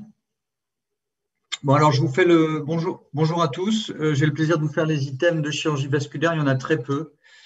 Néanmoins, il y en a surtout un, l'item 223, qui est en fait un item à tiroir et il y a plusieurs sous-chapitres. Et en fait, ça correspond à un grand nombre de patients. Donc, ce n'est pas complètement improbable. Alors, on va commencer avec l'artériopathie oblitérante des membres inférieurs. On délaisse actuellement la classification de Lurich chez Fontaine pour séparer les patients en 3 groupes, les asymptomatiques, les claudicants et les patients en ischémie critique. La définition de l'AOMI, elle est liée à l'IPS. C'est un IPS inférieur à 0,9. Donc l'index de pression systolique, je vous le rappelle, c'est le rapport entre la mesure de la pression artérielle au niveau du bras et celle prise au niveau de la cheville. Si elle est altérée, c'est une hypoperfusion du membre inférieur, c'est le diagnostic de la OMI. Elle peut être faussement élevée en cas d'insuffisance rénale chronique ou de diabète qui entraîne une hyper-rigidité des vaisseaux. C'est légitime de dépister l'AOMI chez les patients diabétiques de plus de 40 ans, chez le plus de 50 ans qui a un facteur de risque cardiovasculaire, chez le patient âgé de plus de 70 ans et chez les patients qui ont une autre localisation connue d'athérome. Dans tous les cas, c'est-à-dire les patients asymptomatiques, si l'IPS est altéré, il est légitime de démarrer un traitement médical qui comprend la correction des facteurs de risque cardiovasculaire et le traitement médicamenteux.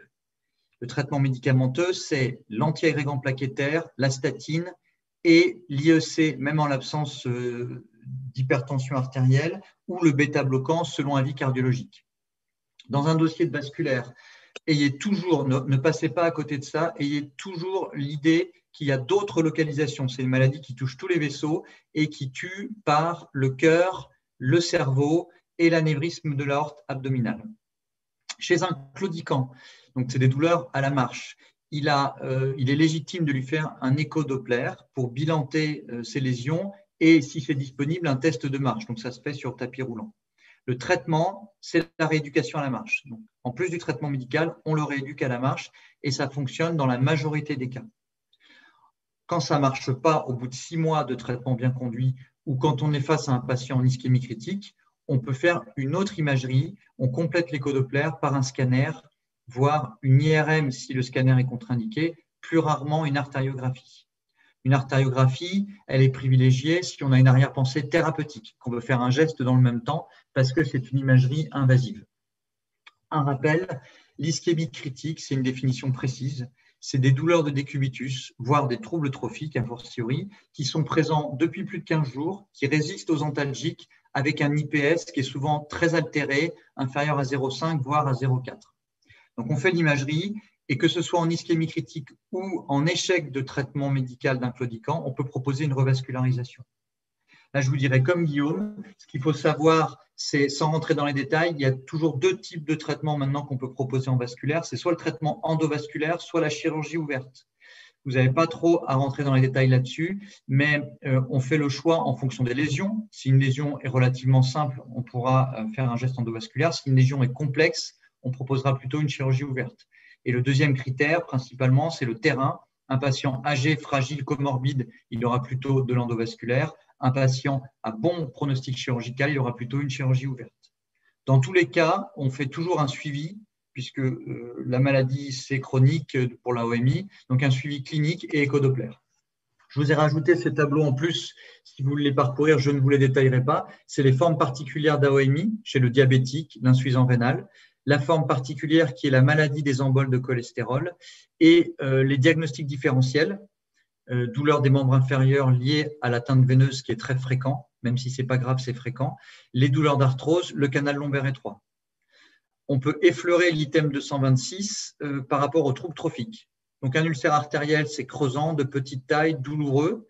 Le diagnostic différentiel, c'est l'ulcère veineux, qui est très fréquent, qu'on distingue par son contexte, et puis parce qu'il est grand, étendu, peu creusant, peu douloureux. L'ulcère mixte, le mal perforant plantaire, qui est une forme particulière chez le diabétique, plutôt à la plante du pied, fréquemment surinfecté. L'angiodermite nécrotique qu'on trouve chez la femme âgée, hypertendue, et c'est très, très douloureux.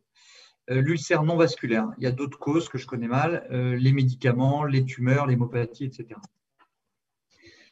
L'ischémie aiguë des membres inférieurs. Là, c'est le tableau aigu. On recherche un déficit sensitivo-moteur, un pied froid qui n'a plus de pouls, pouls pédieux, pouls tibial postérieur. Là encore, on pense aux autres territoires. Il faut voir s'il n'y a pas un tableau digestif, abdominal, des signes neurologiques, un tableau d'infarctus du myocarde, parce que les emboles peuvent se faire ailleurs. Donc, 2 grandes causes, et il faut connaître les causes parce que des causes découle la prise en charge et le traitement. Il y a les emboles, les thromboses. Les emboles, c'est la fibrillation auriculaire, l'infarctus du myocarde et ce qui est valvulaire, endocardite, valvulopathie. Pour les causes thrombotiques, c'est un contexte d'AOMI connu. Le patient aura déjà été opéré, revascularisé, il a déjà des lésions connues, il n'a pas de pouls sur le membre contralatéral. Peut-être un cas possible en dossier transversal, dans une ambiance plus interniste, c'est le SAPL, donc un patient qui n'a pas d'AOMI, donc il faudra faire un bilan, et la thrombopénie induite à l'héparine avec un contexte de traitement récent. Le traitement, c'est l'urgence. Il faut mettre ce patient sous héparine à la seringue, mettre des antalgiques de palier 3 d'emblée et protéger le membre. Pas de scotch, pas de sparadrap, etc. Si on a le temps, c'est-à-dire s'il n'est pas déficitaire dans un dossier, s'il n'y a pas de déficit moteur, vous pouvez lui faire une imagerie, typiquement le scanner. S'il est déficitaire, que l'ambiance est vraiment extrêmement urgente, pas d'imagerie, chirurgie d'emblée. Si l'artère est saine, c'est l'embolectomie à la sonde de Fogarty. Si l'artère est pathologique, vous proposez une revascularisation chirurgicale ou endovasculaire sans entrer plus dans le détail. La thrombolyse, ça concerne les patients qui ne sont pas déficitaires. Voilà. En complément de la revascularisation, il faut évoquer l'aponevrotomie pour prévenir ou traiter la survenue du syndrome de Loge. Et enfin, il y a un traitement médical associé qui est celui des complications métaboliques, puisque le patient va se compliquer du fait d'ischémie-reperfusion, d'une acidose métabolique, d'une insuffisance rénale par nécrose tubulaire aiguë et d'hyperkaliémie. Un mot sur l'angor mésentérique et l'infarctus. C'est comme AOMI et ischémie aiguë, mais pour le tube digestif. On parle typiquement de l'artère mésentérique supérieure. Dans sa forme chronique, vous recherchez la triade diarrhée, douleur abdominale postprandiale et amaigrissement, perte de poids. Dans sa forme aiguë, c'est un tableau abdominal aigu, pas forcément un ventre péritonéal, mais très douloureux, et puis des stigmates biologiques non septiques au début, mais l'élévation des lactates, c'est le signe typique qu'on peut vous donner, même s'il est parfois tardif. Le bilan, c'est essentiellement le scanner qui va permettre le diagnostic positif et les diagnostics différentiels.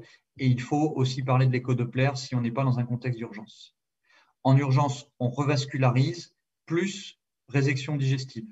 Dans la forme chronique, on peut prendre le temps de la renutrition, on revascularise et éventuellement on fait des résections digestives, mais ce sera plutôt pour l'infarctus mésentérique.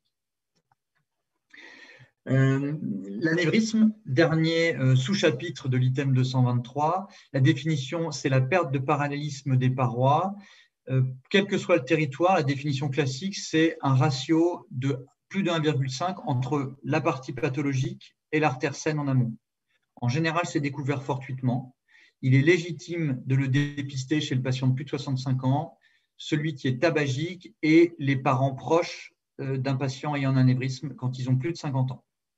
En dehors de l'athérome, il faut savoir évoquer d'autres causes.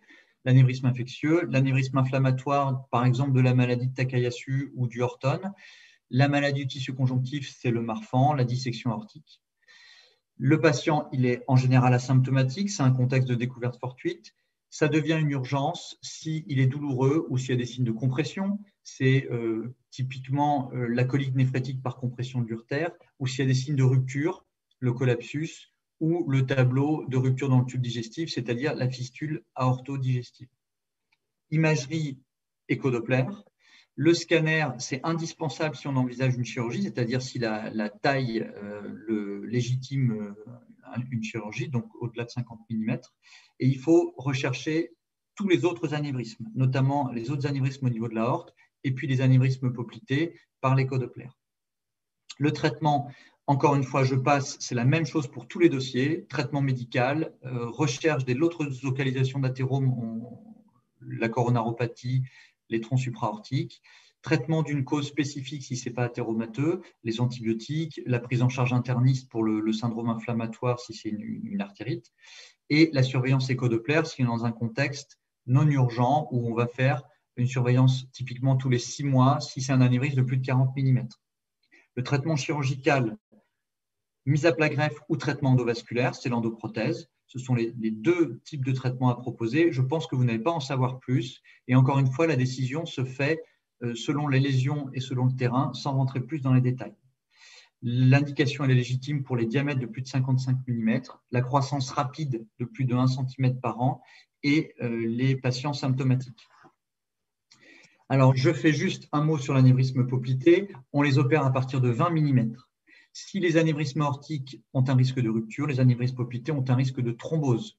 Donc, soit ils embolisent à bas bruit et ils dégradent le lit d'aval, soit ils se thrombosent de manière brutale et ça donne une ischémie aiguë. Le traitement, il est chirurgical, c'est le pontage, la mise à plat greffe. Donc, un mot, attention aux malades polyvasculaires dans les dossiers. C'est souvent des diagnostics, par exemple, d'AOMI. On leur fait un bilan, ils ont une coronaropathie, ils ont un stent, ils ont 2 antiagrégants, donc on ne peut pas les opérer tout de suite. Donc, méfiez-vous de l'arrêt des traitements antithrombotiques et du risque chirurgical. Pour l'insuffisance veineuse, item 225, c'est le dernier.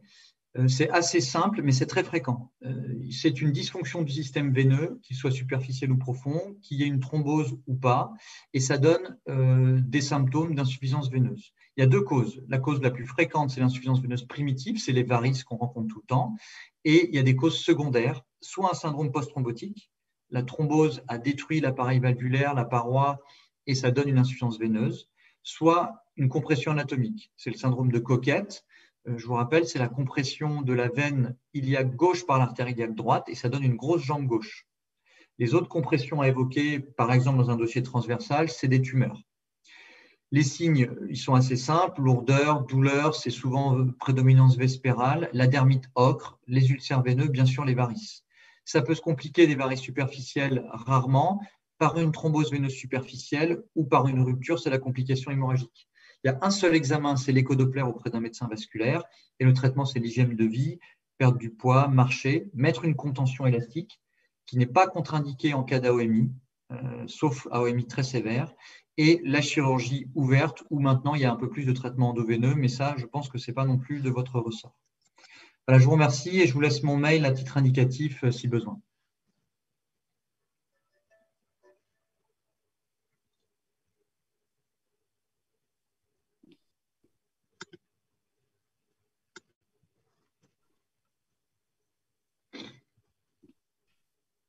Je ne sais pas s'il y a des questions.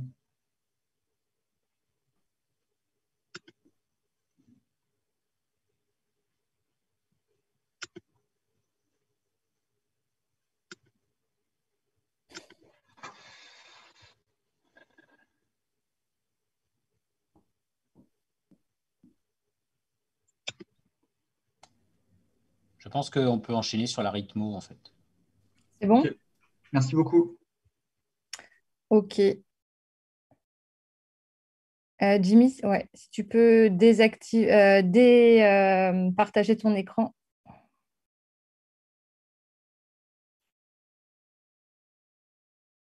Super.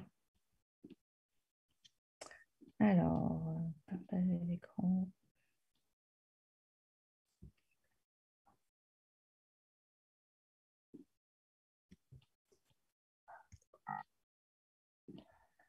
Attendez, je me remets sur le truc.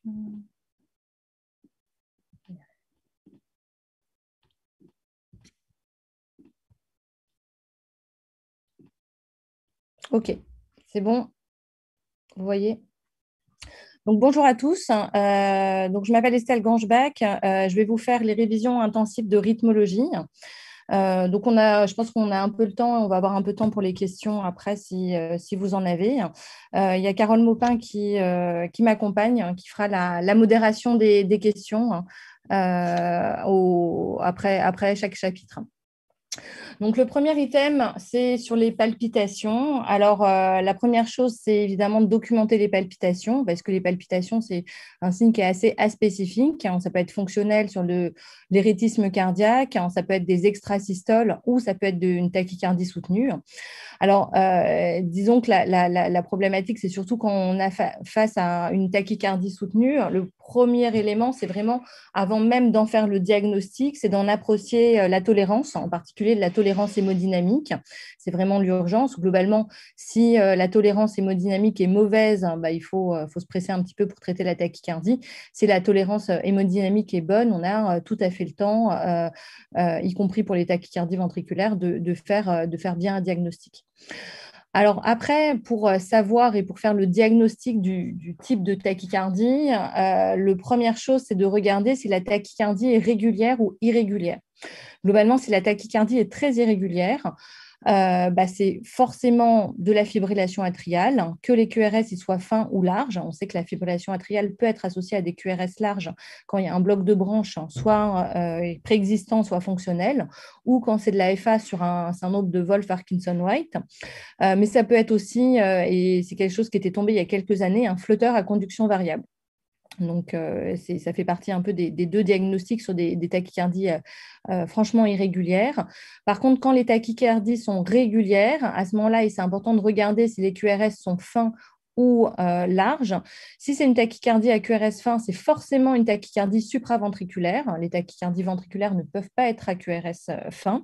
Donc, ça peut être, on va y revenir un peu après, mais ça peut être soit des tachycardies sinusales, soit des tachycardies de l'oreillette, soit des tachycardies jonctionnelles. Et quand la tachycardie est régulière à QRS large, c'est là où il y a un peu plus de difficultés diagnostiques, puisque globalement, ça peut être une TV. D'ailleurs, il faut considérer les tachycardies régulières à QRS large comme des TV jusqu'à preuve du contraire, parce que déjà, en argument de fréquence, c'est 9 fois sur 10, c'est une TV, mais ça peut être aussi une tachycardie supraventriculaire avec un bloc de branche ou sur un syndrome de Wolff-Parkinson-White.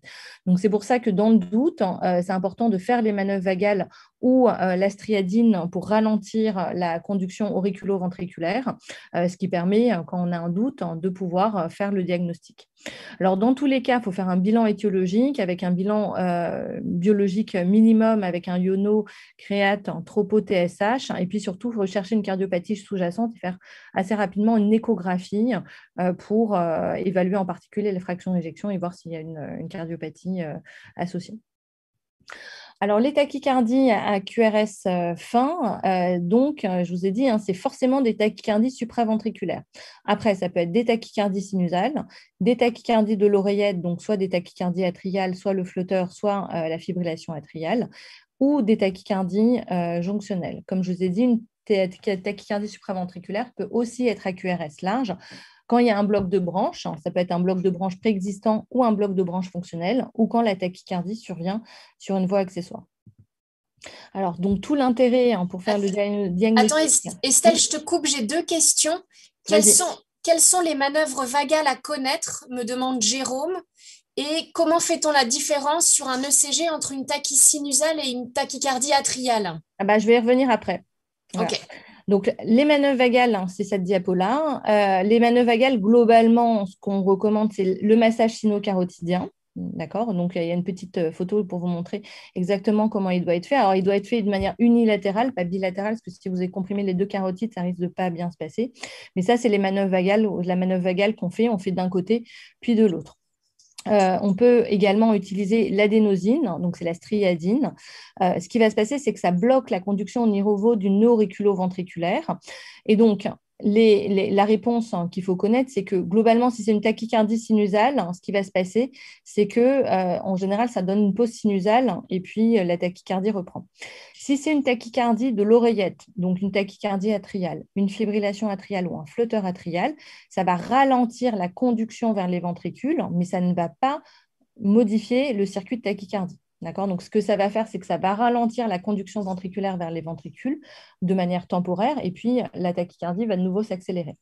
Si c'est une tachycardie jonctionnelle, le circuit tourne ici dans l'auriculo-ventriculaire, donc les manœuvres vagales vont arrêter la tachycardie jonctionnelle. Et par contre, si c'est une tachycardie ventriculaire avec un circuit ici qui tourne dans le ventricule en aval du nœud auriculo-ventriculaire, les manœuvres vagales ne vont pas modifier une tachycardie ventriculaire. Alors, les contre-indications à connaître du massage sino-carotidien, globalement, c'est les patients qui ont des sténoses carotidiennes. Donc, globalement, on dit de faire attention, c'est les patients qui ont un AVC récent, qui ont une sténose carotidienne connue, et c'est bien de mettre un coup de stéto sur la carotide pour vérifier qu'il n'y a pas un gros souffle avant d'appuyer sur la carotide. Pour la striadine, les contre-indications, c'est en cas d'asthme, parce que ça peut entraîner des bronchospasmes, ou en cas d'hypotension sévère, parce que ça entraîne une hypotension de manière temporaire, et chez les patients qui ont déjà des hypotensions importantes, ça peut être parfois pas très bien toléré. Alors, sur les différences donc, de tachycardie de l'oreillette, donc là, vous avez 3 tachycardies à connaître. C'est 3 mécanismes différents. Le premier, c'est le flotteur atrial commun. Enfin, le flotteur atrial, le plus souvent, c'est commun, c'est-à-dire que c'est en fait un circuit qui va tourner ici au niveau de l'oreillette droite, avec une conduction qui peut être régulière ou parfois irrégulière vers les ventricules. Et en fait, l'aspect sur l'électrocardiogramme, c'est un aspect très spécifique en fait en toit d'usine. Vous avez ici cet aspect ici d'onde F de flotteur avec cet aspect en toit d'usine qui correspond en fait à l'activité, au circuit qui va tourner au niveau de l'oreillette. Donc ça, c'est en général reconnaissable. C'est quelque chose que vous devez savoir reconnaître, cet aspect typique de flotteur. Les tachycardies atriales, cette fois-ci, effectivement, ça peut être un peu plus difficile le diagnostic parce que souvent, les tachycardies atriales, elles sont donc plutôt régulières. Elles sont soit en 1 pour 1, c'est-à-dire une oreillette pour un ventricule, ou en 2 pour 1. Et ce qui fait différencier d'une tachycardie sinusale, c'est la morphologie des ondes P. C'est-à-dire que la morphologie des ondes P est différente de l'onde P sinusale. L'onde P sinusale, vous savez qu'elle doit être positive ici dans les dérivations inférieures. Ici, par exemple, vous avez une onde P qui est négative dans les dérivations inférieures. Donc, on sait que c'est une onde P qui n'est pas sinusale. Donc, c'est comme ça que vous en faites le diagnostic.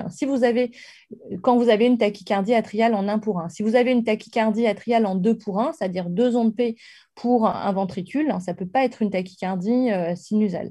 Mais par contre, si vous avez une tachycardie avec une onde P et un QRS, effectivement, il faut regarder la morphologie de l'onde P pour faire la différence avec une tachycardie sinusale. Et puis, l'aspect que vous devez évidemment connaître, c'est celui de la fibrillation atriale, où cette fois-ci, c'est une tachycardie irrégulière à QRS, donc en général fin, avec une activité en fait fibrillatoire au niveau de l'oreillette. Donc, au lieu d'avoir des ondes P qui sont bien visualisées, vous avez juste une trémulation de la ligne isoélectrique avec une activité de l'oreillette qui est complètement désorganisée, fibrillatoire, et avec des QRS qui sont irréguliers, qui est lié en fait à l'irrégularité de la conduction ventriculaire à cause de cette importante irrégularité que vous avez au niveau de l'oreillette. Alors, ce qui est important pour la prise en charge, c'est que ça soit un flotteur atrial, une tachycardie atriale ou une fibrillation atriale, le risque thromboembolique est considéré comme le même. Et donc, sur la prise en charge du risque thromboembolique, c'est la même prise en charge. On va en parler un peu après sur la prise en charge de la fibrillation atriale, mais normalement, il n'y a pas de raison de traiter différemment sur le risque thromboembolique un flotteur vis-à-vis d'une fibrillation atriale. Alors, les tachycardies jonctionnelles, c'est des tachycardies qui sont régulières à QRS fin. Il n'y a pas d'onde P visualisable avant le QRS. L'onde P, en fait, elle est rétrograde ici ou dans le QRS. Ce sont des tachycardies qui sont bénignes. On ne fait pas de mort subite. En général, c'est assez bien toléré. C'est plutôt les tachycardies des femmes jeunes ou des patients parfois un petit peu plus âgés. Le diagnostic se fait vraiment par les manœuvres vagales, c'est-à-dire que la tachycardie après le massage ou après la striadine va s'arrêter. Donc ça, c'est vraiment quelque chose de très simple pour en faire le diagnostic en dehors de l'aspect de l'électrocardiogramme qui est assez typique. Alors, dans la grande majorité des cas, le mécanisme en fait correspond en fait à une double voie nodale, c'est-à-dire que dans le nœud auriculo-ventriculaire, va y avoir 2 voies qui peuvent conduire de l'oreillette vers le ventricule. Et peut y avoir un circuit de tachycardie qui se forme à l'intérieur du nœud auriculo-ventriculaire entre ces 2 voies. Ça, je dirais, c'est la tachycardie jonctionnelle la plus typique. Parfois, il peut y avoir des tachycardies jonctionnelles qui surviennent sur voie accessoire avec donc une conduction qui peut passer ici dans le nœud auriculo-ventriculaire et remonter sur la voie accessoire. Ces 2 types de tachycardie seront arrêtés par le manœuvre vagale, mais pour vérifier qu'il n'y a pas de syndrome de Wolff-Parkinson-White, il faut bien regarder l'ECG en rythme sinusal pour vérifier qu'il n'y a pas de voie accessoire à conduction antérograde qui pourrait être une cause de cette tachycardie jonctionnelle. Estelle, oui. Il y a Jérôme qui me demande est-ce que la striadine arrête le Wolff-Parkinson-White? Alors, la striadine va… Alors, ce que ça fait, la striadine, c'est que ça va arrêter la conduction dans le nœud auriculo-ventriculaire. Donc, si tu as une tachycardie jonctionnelle à cause d'une voie accessoire, c'est-à-dire que ça descend par le nœud et que ça remonte par la voie accessoire, comme ça va arrêter la tachycardie, ça va couper la conduction ici, ça va arrêter la tachycardie. Donc, ça va arrêter la tachycardie qui se passe sur une tachycardie jonctionnelle qui se passe sur une voie accessoire. Par contre, en rythme sinusal, sur la voie accessoire, ce que ça va faire, c'est que ça va arrêter la conduction vers le nœud et donc ça va augmenter la préexcitation en rythme sinusal. D'ailleurs, c'est ce qu'on fait quand on a par exemple un doute sur un syndrome de Wolff-Parkinson-White, la préexcitation, si on ne la voit pas très bien, en rythme sinusal, on peut faire un test à la striadine pour arrêter la conduction dans le nœud et comme ça, la conduction ne se fait plus que par la voie accessoire et les QRS s'élargissent et c'est comme ça qu'on peut affirmer le diagnostic parfois quand c'est douteux de syndrome de Wolff-Parkinson-White. Mais ça, c'est en rythme sinusal, d'accord? Donc, en rythme sinusal, ça va augmenter l'aspect du Wolff. Par contre, s'il y a une tachycardie jonctionnelle sur un Wolff, ça va l'arrêter. Alors, les tachycardies ventriculaires, ça, c'est quelque chose que vous devez connaître en termes de morphologie, puisque c'est quelque chose qui est potentiellement grave. Sur l'aspect de l'électrocardiogramme, donc c'est en général des tachycardies régulières à QRS large, qui sont le plus souvent monomorphes, c'est-à-dire que l'aspect des QRS ne change pas au cours du temps. Pardon. Il faut rechercher ce qu'on appelle la dissociation auriculo-ventriculaire, c'est-à-dire moins d'ondes P que de QRS. Alors, cette dissociation auriculo-ventriculaire, elle se voit d'autant mieux que la tachycardie ventriculaire est lente. Sur des tachycardies ventriculaires rapides, en général, c'est très compliqué de les voir. Par contre, quand la tachycardie ventriculaire est lente, en général, on peut voir l'activité atriale. Alors, voilà, il faut avoir un peu l'œil parce qu'elle est souvent un petit peu cachée dans les QRS et dans les ondes T. Mais voilà, c'est quelque chose qu'on peut mettre en évidence. Là, par exemple, sur cet électro, on ne le voit pas très bien, mais il y a d'autres électros qui sont dans vos bouquins où vous pouvez bien la voir. On va rechercher ce qu'on appelle les complexes de capture-fusion, qui sont en fait ces petits complexes un peu plus fins, un peu prématurés, en fait, qui témoignent au cours de la tachycardie qu'il y a à un moment donné une partie du ventricule qui a été activée par la conduction normale par la voie nodoïcienne. Il faut vous imaginer qu'il y a un circuit de tachycardie qui tourne dans le ventricule, mais que la conduction du nœud sinusal vers le ventricule, elle se fait de manière régulière et parfois, cette conduction peut attraper un bout de ventricule et donc c'est ça qu'on appelle les complexes de capture-fusion. En pratique, sur l'électro, ça va se manifester par tout d'un coup un complexe ici qui est un peu plus fin, un peu prématuré. Ce n'est pas que la tachycardie elle s'est arrêtée et qu'elle redémarre, c'est que là, il y a eu en fait un bout de ventricule en fait, qui a été dépolarisé par la voie nodoïcienne normale, c'est comme un complexe sinusal tout d'un coup qui tombe en plein milieu de la tachycardie. Donc ça, quand vous avez ça, globalement, c'est assez pathognomonique de la tachycardie ventriculaire, d'où l'intérêt de faire des tracés longs, parce que si vous faites juste un tracé sur 3 secondes, c'est difficile de mettre en évidence ce type de phénomène. Par contre, si vous faites des tracés longs sur plusieurs pages, c'est quelque chose qu'on va pouvoir plus facilement mettre en évidence. Et Estelle, puis le dernier, oui. On me demande, est-ce qu'il y a une différence entre un complexe de capture et de fusion? Alors, c'est le même mécanisme. Donc, moi, je dirais que non, il n'y a pas vraiment de différence. La différence, c'est qu'un complexe de fusion, ça sera une fusion entre une partie du ventricule qui va être dépolarisée par le circuit de tachycardie ventriculaire et une partie qui va être dépolarisée par la conduction normale nodoïcienne. Et donc, le QRS sera un peu plus fin que le QRS de la tachycardie, mais il sera quand même large. Alors qu'un complexe de capture, c'est vraiment ce que je vous ai montré ici, c'est vraiment un complexe fin au sein de la tachycardie, hein, parce que là, ça veut dire que l'ensemble de la dépolarisation du ventricule s'est faite pour un complexe à partir de la voie nodoïcienne. Donc, globalement, c'est le même mécanisme, sauf que globalement, en gros, plus vous avez une partie du ventricule qui a été capturée par la voie, je dirais, normale, la conduction électrique normale, et plus le QRS il va être normal et fin, quoi. Mais je pense qu'il faut vraiment que vous compreniez que c'est vraiment exactement le même phénomène qui se passe. Et donc, l'inefficacité des manœuvres vagales, hein, c'est vrai que, comme je vous ai dit, hein, les manœuvres vagales sont inefficaces. Normalement, ça ne va pas modifier la morphologie ni la fréquence de la tachycardie avec les manœuvres vagales.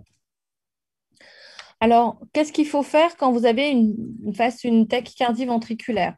Alors, la première chose, c'est comme toutes les tachycardies, c'est qu'il faut évaluer la tolérance hémodynamique parce qu'effectivement, il peut y avoir un risque que la tachycardie soit mal tolérée ou qu'elle évolue vers une tachycardie plus grave comme une fibrillation ventriculaire. Donc, il faut scoper le patient.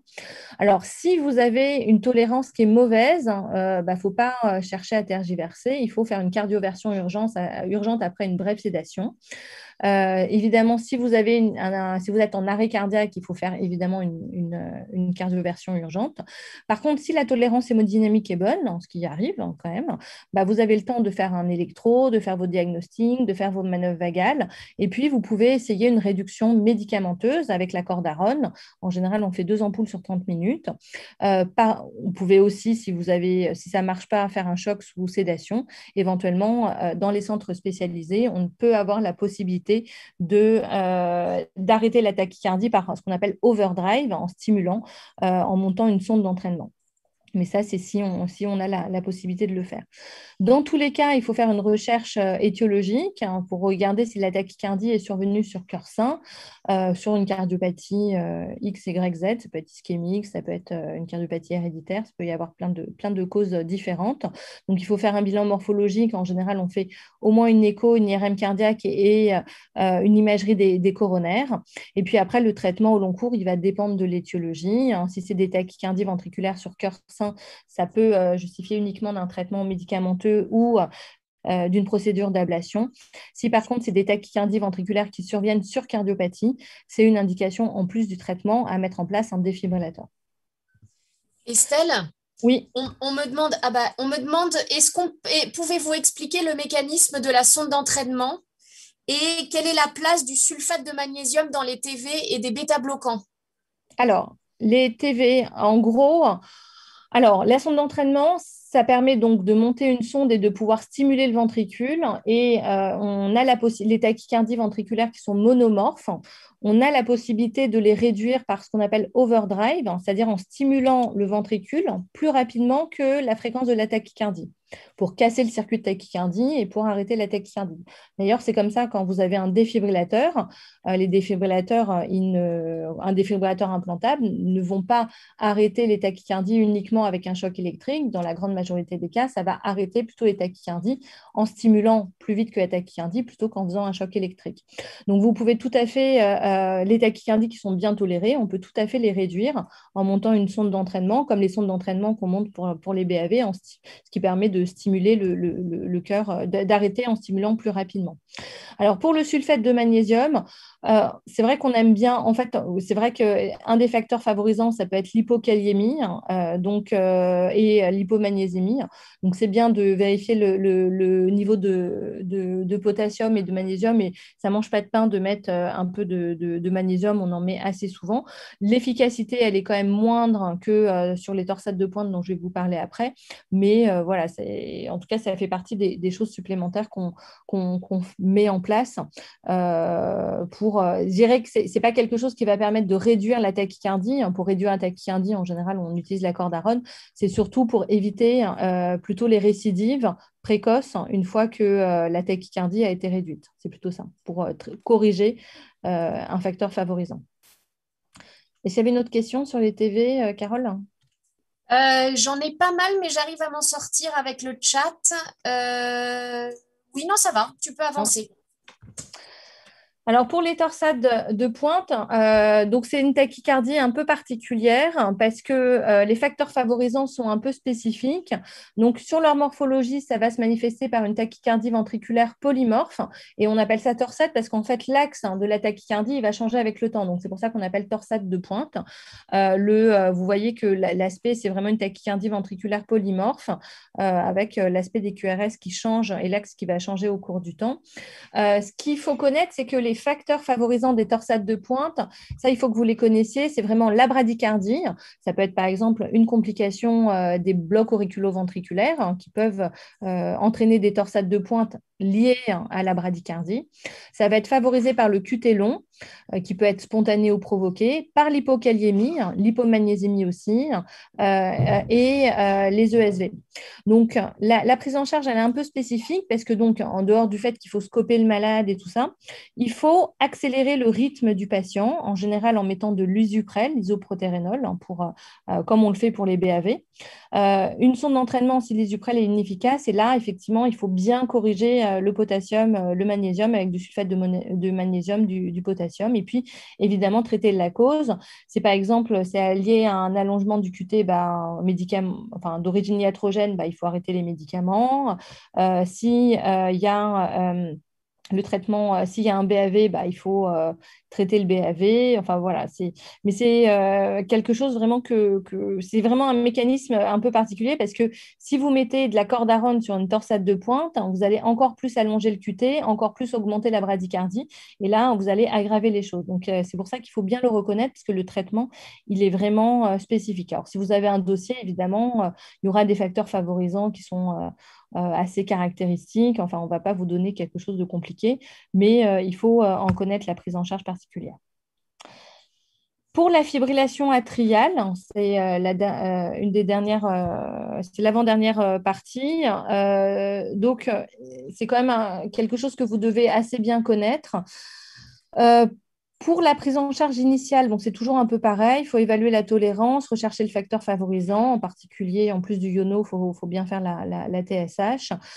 Globalement, c'est assez rare que la FA soit tellement mal tolérée qu'on soit obligé de faire une cardioversion urgente. Je dirais que ça traîne dans tous les bouquins, mais c'est quand même assez rare qu'on soit obligé de le faire. En général, donc, on a quand même le temps de pouvoir faire un contrôle de fréquence. Donc, en première intention, donc, c'est un contrôle aigu de la fréquence pour avoir un objectif de fréquence cardiaque à moins de 110 par minute. Je vous ai mis les médicaments que vous pouvez utiliser en fonction s'il y a une fraction d'éjection à moins de 40%, on des signes d'insuffisance cardiaque, ou si la fraction d'éjection est à plus de 40%. Si c'est à plus de 40%, donc globalement, c'est les bêta-blécans ou les inhibiteurs calciques bradycardisants à utiliser de première intention. Si la fraction d'éjection est basse, il faut utiliser des doses minimales croissantes de bêta-bloquants. La digoxine, vous pouvez l'utiliser. Et si vous avez vraiment une instabilité hémodynamique importante, vous pouvez parfaitement utiliser comme traitement ralentisseur la myodarone IV, parce que ça marche, en plus d'un traitement antiarythmique, ça marche assez bien comme traitement ralentisseur. Il faut évidemment mettre en place un traitement anticoagulant qui doit être mis en place donc, selon le score de Chasval. Donc, globalement, dès que vous avez un score de Chasval supérieur à 0 chez un homme ou 1 chez une femme, il faut le mettre. Ou si vous avez une cardioversion qui est envisagée, parce qu'il faut, pour une cardioversion, il faut entourer le geste de la cardioversion par le traitement anticoagulant. Ça, je vais y revenir un petit peu après. Et puis après, une fois que vous avez pris en charge le malade de manière un peu aiguë, que vous avez ralenti la FA, que vous avez mis en place le traitement anticoagulant, là, c'est là où vous allez réfléchir en fonction du souhait du patient, du terrain, des symptômes, de la cardiopathie, enfin de tout un tas de choses, si vous allez vous orienter plus vers un contrôle de fréquence ou vers un contrôle du rythme. Alors, je ne peux pas vous donner un ABAC extrêmement clair. Vous voyez, si vous lisez les dernières recommandations, ça dépend de plein de choses et de tous ce que je vous ai mis à droite, mais globalement, ça reste une discussion entre le médecin et le patient et entre globalement la possibilité qu'on croit de pouvoir maintenir le rythme sinusal ou pas. Par exemple, chez des patients plus âgés ou qui ont des oreillettes très dilatées, on se dit qu'on n'arrivera pas à maintenir le rythme sinusal, donc on va plutôt s'orienter vers un contrôle de fréquence. Par contre, chez des patients plus jeunes, symptomatiques, on va plutôt s'orienter vers un contrôle du rythme.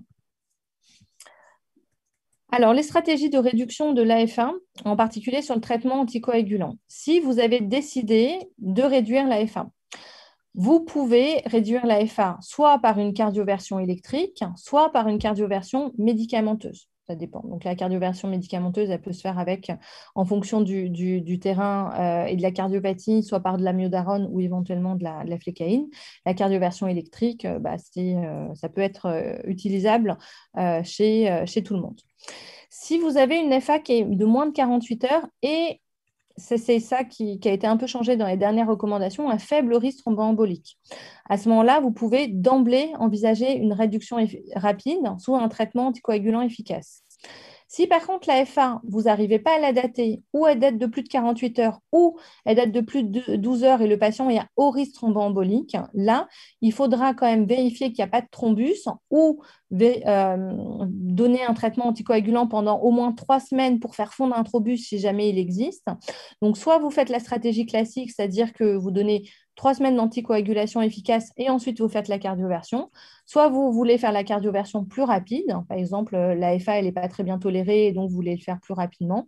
Et bien à ce moment-là, il faut faire une ETO pour vérifier qu'il n'y a pas de thrombus et vous réduisez la FA sous traitement anticoagulant efficace.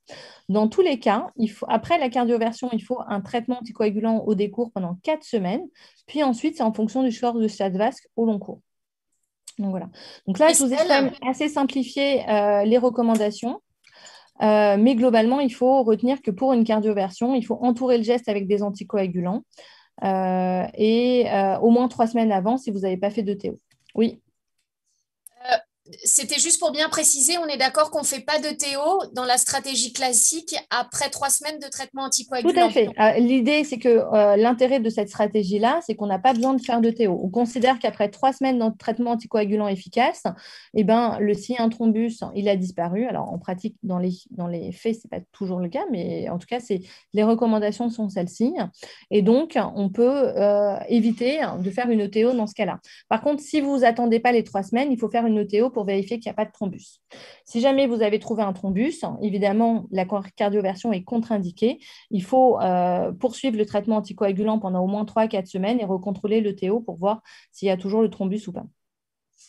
J'ai une autre question sur l'amiodarone. Est-ce que si on met de l'amiodarone pour ralentir la fréquence cardiaque, est-ce qu'il n'y a pas de risque de réduire la FA alors qu'on n'est pas à 3 semaines d'antico?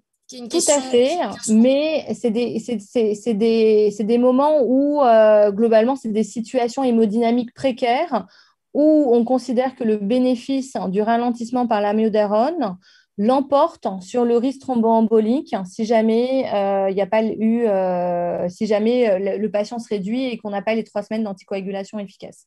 Donc, c'est comme en médecine, hein, il y a toujours une balance bénéfice-risque. Quand on n'a pas trop le choix, que les traitements ralentisseurs ne marchent pas et qu'on est vraiment dans une situation hémodynamique précaire, à ce moment-là, on prend le risque. C'est comme ça. Et d'ailleurs, c'est dans les recommandations. Ok. Et pareil, le traitement anticoagulant à la phase aiguë se met pour tous les patients ou uniquement selon le Stade-Vasque? Alors, s'il y a une cardioversion qui est envisagée, c'est tous les malades. Y compris médicamenteuse. Hein. Voilà, médicamenteuse ou électrique, peu importe. Donc un Stade-Vasque à 0, quelqu'un qui a un Stade-Vasque à 0 mais à qui on met une dose de charge de cordarone, on l'anticoagule. Oui. Oui. Tout à fait. Et par contre, si il n'y a pas de cardioversion qui est envisagée, à ce moment-là, si le Stade-Vasque est à 0, théoriquement, vous pourriez ne pas l'anticoaguler. Mais dans les faits, ça n'arrive pas, c'est assez rare, puisque globalement, les patients qui ont des Stade-Vasque à 0, c'est les patients jeunes, chez qui, en fait, on va toujours essayer de faire un contrôle de fréquence. Et les patients âgés, chez qui on entrerait plutôt vers une stratégie de contrôle chez les patients jeunes, on envisagerait plutôt de faire une stratégie de contrôle du rythme. Donc, de toute façon, on envisagerait une cardioversion. Donc, de toute façon, on envisagerait de mettre des anticoagulants. Par contre, chez les patients âgés, chez qui on entrerait en plus vers un contrôle de fréquence, ces patients-là, ils ont tous un score de Stade-Vasque élevé et donc, globalement, on met toujours des anticoagulants. Donc, la stratégie de j'ai la FA qui persiste, j'ai le Stade-Vasque à 0 et je ne vais pas mettre d'anticoagulants, globalement, en pratique courante, ça n'arrive jamais. Voilà. Ok. Question un peu plus difficile, j'ai pas mal de questions sur la FA. Si dans un dossier, on nous dit qu'une patiente ressent depuis 12 heures des palpitations, mais qu'on n'a pas de CG, est-ce qu'on considère qu'elle est de moins de 48 heures ou pas?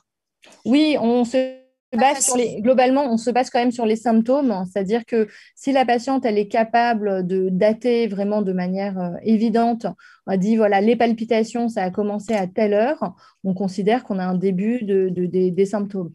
Là où c'est plus compliqué, c'est les patients voilà, qui n'arrivent pas trop à dire, ils disent oui, ça a commencé, mais peut-être avant. Voilà. Dès qu'il y a un doute, globalement, il faut considérer qu'on ne sait pas. Mais il y a des patients, c'est très clair, ils disent voilà, les palpitations, ça a commencé à 2h43 du matin, quoi. Donc, dans ces cas-là, il n'y a pas trop de doute, hein. On est à moins de 12 heures, on peut y aller, il n'y a pas de souci.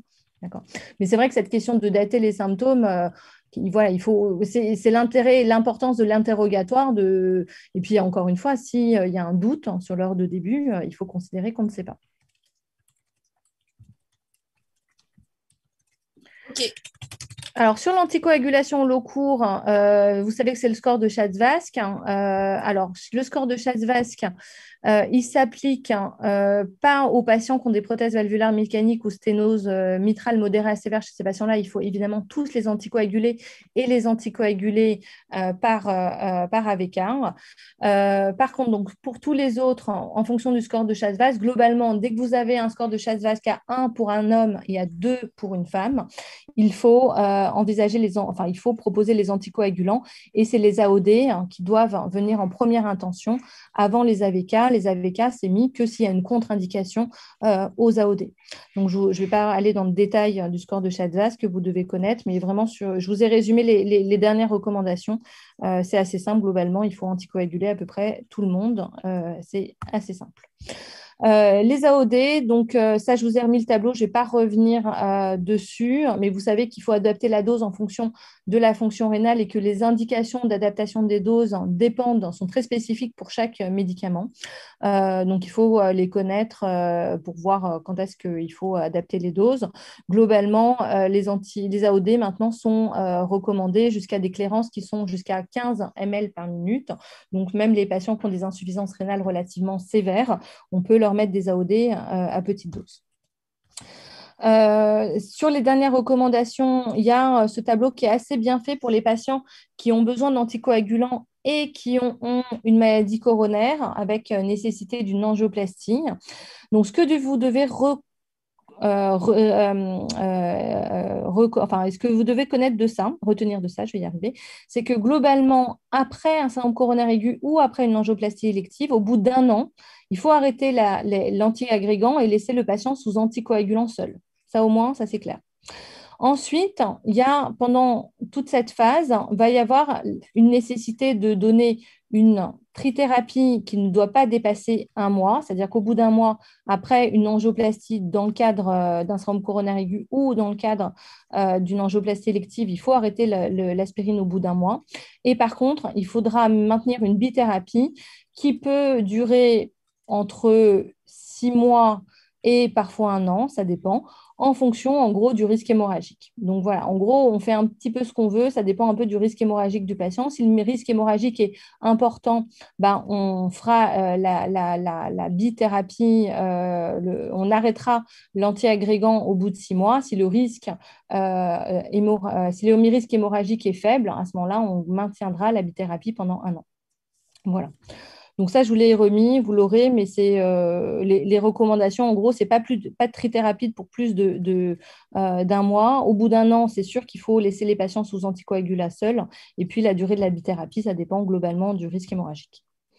Pour le traitement antiarythmique, si vous avez choisi une stratégie de contrôle du rythme, c'est-à-dire que vous devez donner un traitement pour éviter que l'AFA récidive, globalement, vous voyez que les recommandations mettent sur le même plan l'ablation et les antiarythmiques en fonction du choix du patient. Je vous ai mis les antiarythmiques que vous pouvez proposer en fonction de si vous avez un cœur sain, si vous avez une cardiopathie sous-jacente et si vous avez une fraction d'éjection basse. Si vous avez une fraction d'éjection basse, c'est que l'amiodarone. Si vous avez un cœur sain, vous pouvez mettre globalement tous les antiarythmiques que vous voulez. Par contre, si vous avez une cardiopathie sous-jacente avec une FEVG conservée, globalement, il n'y a que le sotalol et l'amiodarone que vous pouvez proposer. Attention que si vous mettez un traitement par flécaïne, il faut toujours associer la flécaïne à un ralentisseur du nœud, soit un bêta-bloquant, soit un inhibiteur calcique bradycardisant, pour prévenir le risque de flotteur 1 pour 1 qui peut survenir sous flécaïne. Le traitement ralentisseur au long cours, oui, tu avais une question. On me demande est-ce que la fermeture de l'auricule gauche est indiquée uniquement en cas de chirurgie cardiaque ou est-ce qu'on peut indiquer une chirurgie uniquement pour la fermeture de l'auricule gauche s'il a un score de risque de saignement élevé? Alors, si vous avez un score de risque de saignement élevé et que vous avez une contre-indication au traitement anticoagulant, une contre-indication formelle et persistante, si vous avez une contre-indication temporaire, on suspend les anticoagulants et on les reprend. Mais si vous avez une anticoagulation formelle persistante, en général, on propose une occlusion percutanée de l'auricule, mais pas par voie chirurgicale. C'est-à-dire c'est percutané, c'est par les cathéters, on monte, on met ce qu'on appelle on met un petit plug à l'intérieur de l'auricule pour le fermer. Donc ça, c'est quelque chose qu'on fait de manière relativement courante. Il n'y a pas d'indication de faire une occlusion chirurgicale de l'auricule pour cette indication-là. On fera une occlusion chirurgicale de l'auricule chez des patients qui ont une chirurgie cardiaque pour autre chose, qui ont de la FA et chez qui on se dit que ça peut être intéressant de le faire. Voilà. Mais sachant que l'efficacité de l'occlusion chirurgicale de l'auricule, elle est moins validée que l'occlusion percutanée de l'auricule en pratique. Alors, pour le traitement ralentisseur, donc ça, c'est plutôt pour le contrôle de fréquence au long cours. Ce que vous devez retenir, c'est avoir une fréquence cible de moins de 110 par minute, d'éviter d'avoir une bradycardie excessive. Si vous avez une fraction d'éjection à moins de 40%, il faut mettre les bêta-bloquants de première intention. Si vous avez une fraction d'éjection de plus de 40%, ça peut être soit les inhibiteurs calciques bradycardisants, soit les bêta-bloquants. Et si ça ne fonctionne pas en monothérapie, là, vous pouvez aller sur des bithérapies. Là, si la fraction d'éjection est basse, vous pouvez ajouter la digoxine. Si la fraction d'éjection est normale, vous pouvez aller sur des bithérapies en combinant des inhibiteurs calciques avec des bêta-bloquants, rajouter la digoxine. Enfin voilà, vous pouvez aller en crescendo pour essayer en essayant d'avoir un bon contrôle de la fréquence cardiaque. Cas particulier, si vous avez une FA sur un Wolf, attention, la cordarone est contre-indiquée. Globalement, il faut retenir qu'il faut faire un choc électrique immédiat. En général, quand vous avez des électrodes très moches comme ça, de toute façon, ça se termine comme ça. L'AFA sur l'hyperthyroïdie, il ne faut pas envisager une cardioversion immédiate. Il faut attendre la normalisation du bilan thyroïdien. Et attention, c'est une contre-indication à la cordarone. Attention, les patients qui ont de l'AFA avec une cause favorisante, ils ont le même risque thromboembolique que l'AFA spontanée. Donc, ce n'est pas parce qu'il y a une cause favorisante qu'il ne faut pas donner des anticoagulants. Et puis, chez les patients qui ont des maladies rythmiques atriales, on peut envisager la pose de stimulateur cardiaque chez ces patients-là. Voilà. Alors, je vais aller un peu plus vite sur les troubles de conduction. Donc, ça, c'est les définitions des blocs de branches droit et gauche. Ça, je vais passer assez vite. Vous devez les connaître. Pour les indications pour les diagnostics de troubles conductifs, vous savez que c'est important de regarder les rapports entre les ondes P et les nombres de QRS. Globalement, si vous avez une bradycardie avec autant d'ondes P que de QRS, c'est plutôt une bradycardie sinusale. Si vous avez plus de QRS que d'ondes P, on est sur des blocs sino-atriaux. Si vous avez plus d'ondes P que de QRS, en ce moment-là, on est sur des blocs auriculo-ventriculaires. Alors, si vous avez ici un allongement progressif de l'espace PR suivi d'une onde P qui est bloquée, on est sur des BAV2 Mobitz 1. Si vous avez des ondes P bloquées non précédées d'un allongement de l'espace PR, on est sur des BAV du deuxième degré Mobitz 2. Et si vous avez une dissociation complète entre les oreillettes et le ventricule, avec plus d'ondes P que de QRS et des QRS qui sont lents et réguliers et qui sont dissociés, à ce moment-là, on a un diagnostic de BAV3. Pour le bloc sino-atrial, le BSA2, ça va se manifester par des pauses sinusales, mais avec en fait des intervalles PP qui vont être à moins de 2 fois les intervalles RR précédents ou suivants. Le BSA3 paroxystique, vous voyez à quoi ça ressemble. C'est des pauses ici qui sont sans ondes P visibles, avec ici des échappements jonctionnels qui apparaissent. Et puis le BSA3, vous avez une bradycardie sans ondes P, avec en général des QRS fins, mais ici, comme ici, c'est un électro avec une hyperkaliémie. Ici, vous avez un QRS large, mais c'est parce que c'est un contexte d'hyperkaliémie. Là, vous voyez qu'il n'y a pas du tout d'onde P. Ça correspond en fait à un rythme jonctionnel lent sur un BSA du 3e degré. La prise en charge en urgence, c'est toujours la même chose. Il faut évaluer l'hémodynamique, la tolérance hémodynamique de la bradycardie. Si vous avez un BAV à 25 par minute mal toléré, évidemment, il faudra faire des choses un peu plus rapidement que si vous avez un BSA qui est bien toléré avec un échappement à 50 par minute, par exemple. Les troubles conductifs de haut degré, on considère que c'est les BAV2 MOBIS 2. Les BSA complets ou les BAV3, les BSA qui sont symptomatiques, et puis attention, les syncopes avec les troubles conductifs sur le CG qui peuvent être le témoin d'un trouble conductif de plus haut degré paroxystique. Donc, ces patients-là doivent être hospitalisés, scopés. Il faut évidemment rechercher une cause favorisante. Donc là, c'est plutôt l'hypercalémie qu'on va rechercher. Le syndrome coronaire aigu, il y a des infarctus qui peuvent se manifester par des troubles conductifs. Rechercher les causes médicamenteuses, parfois infectieuses ou inflammatoires, mais c'est beaucoup plus rare. Donc, il faut, c'est toujours un peu le même bilan, un iono, une écho, une tropo. Et puis, s'il y a une mauvaise tolérance, il faut accélérer le rythme cardiaque avec de l'isuprel ou une sonde d'entraînement. En général, on commence quand même par l'isuprel et s'il y a un échec d'isuprel, c'est là où on va monter une sonde d'entraînement où on peut aussi mettre un pacemaker externe transitoire si on pense que c'est nécessaire. Et puis, s'il n'y a pas de facteur aigu réversible, c'est une indication, un stimulateur cardiaque définitif qui peut être donc en général un pacemaker simple ou double chambre. Si vous êtes face à une patiente qui a fait une syncope avec des troubles conductifs sur le CG sous-jacent, c'est-à-dire que vous supposez que peut-être il y a eu un trouble conductif de haut degré paroxystique, il y a une indication à faire ce qu'on appelle une exploration électrophysiologique pour aller mesurer ce qu'on appelle l'intervalle HV pour vérifier qu'il n'y a pas de bloc de troubles conductifs, en particulier infraétiens, qui peut faire poser l'indication d'un stimulateur cardiaque. Est-ce que tu as des questions, Carole? Je crois que c'était la dernière diapo.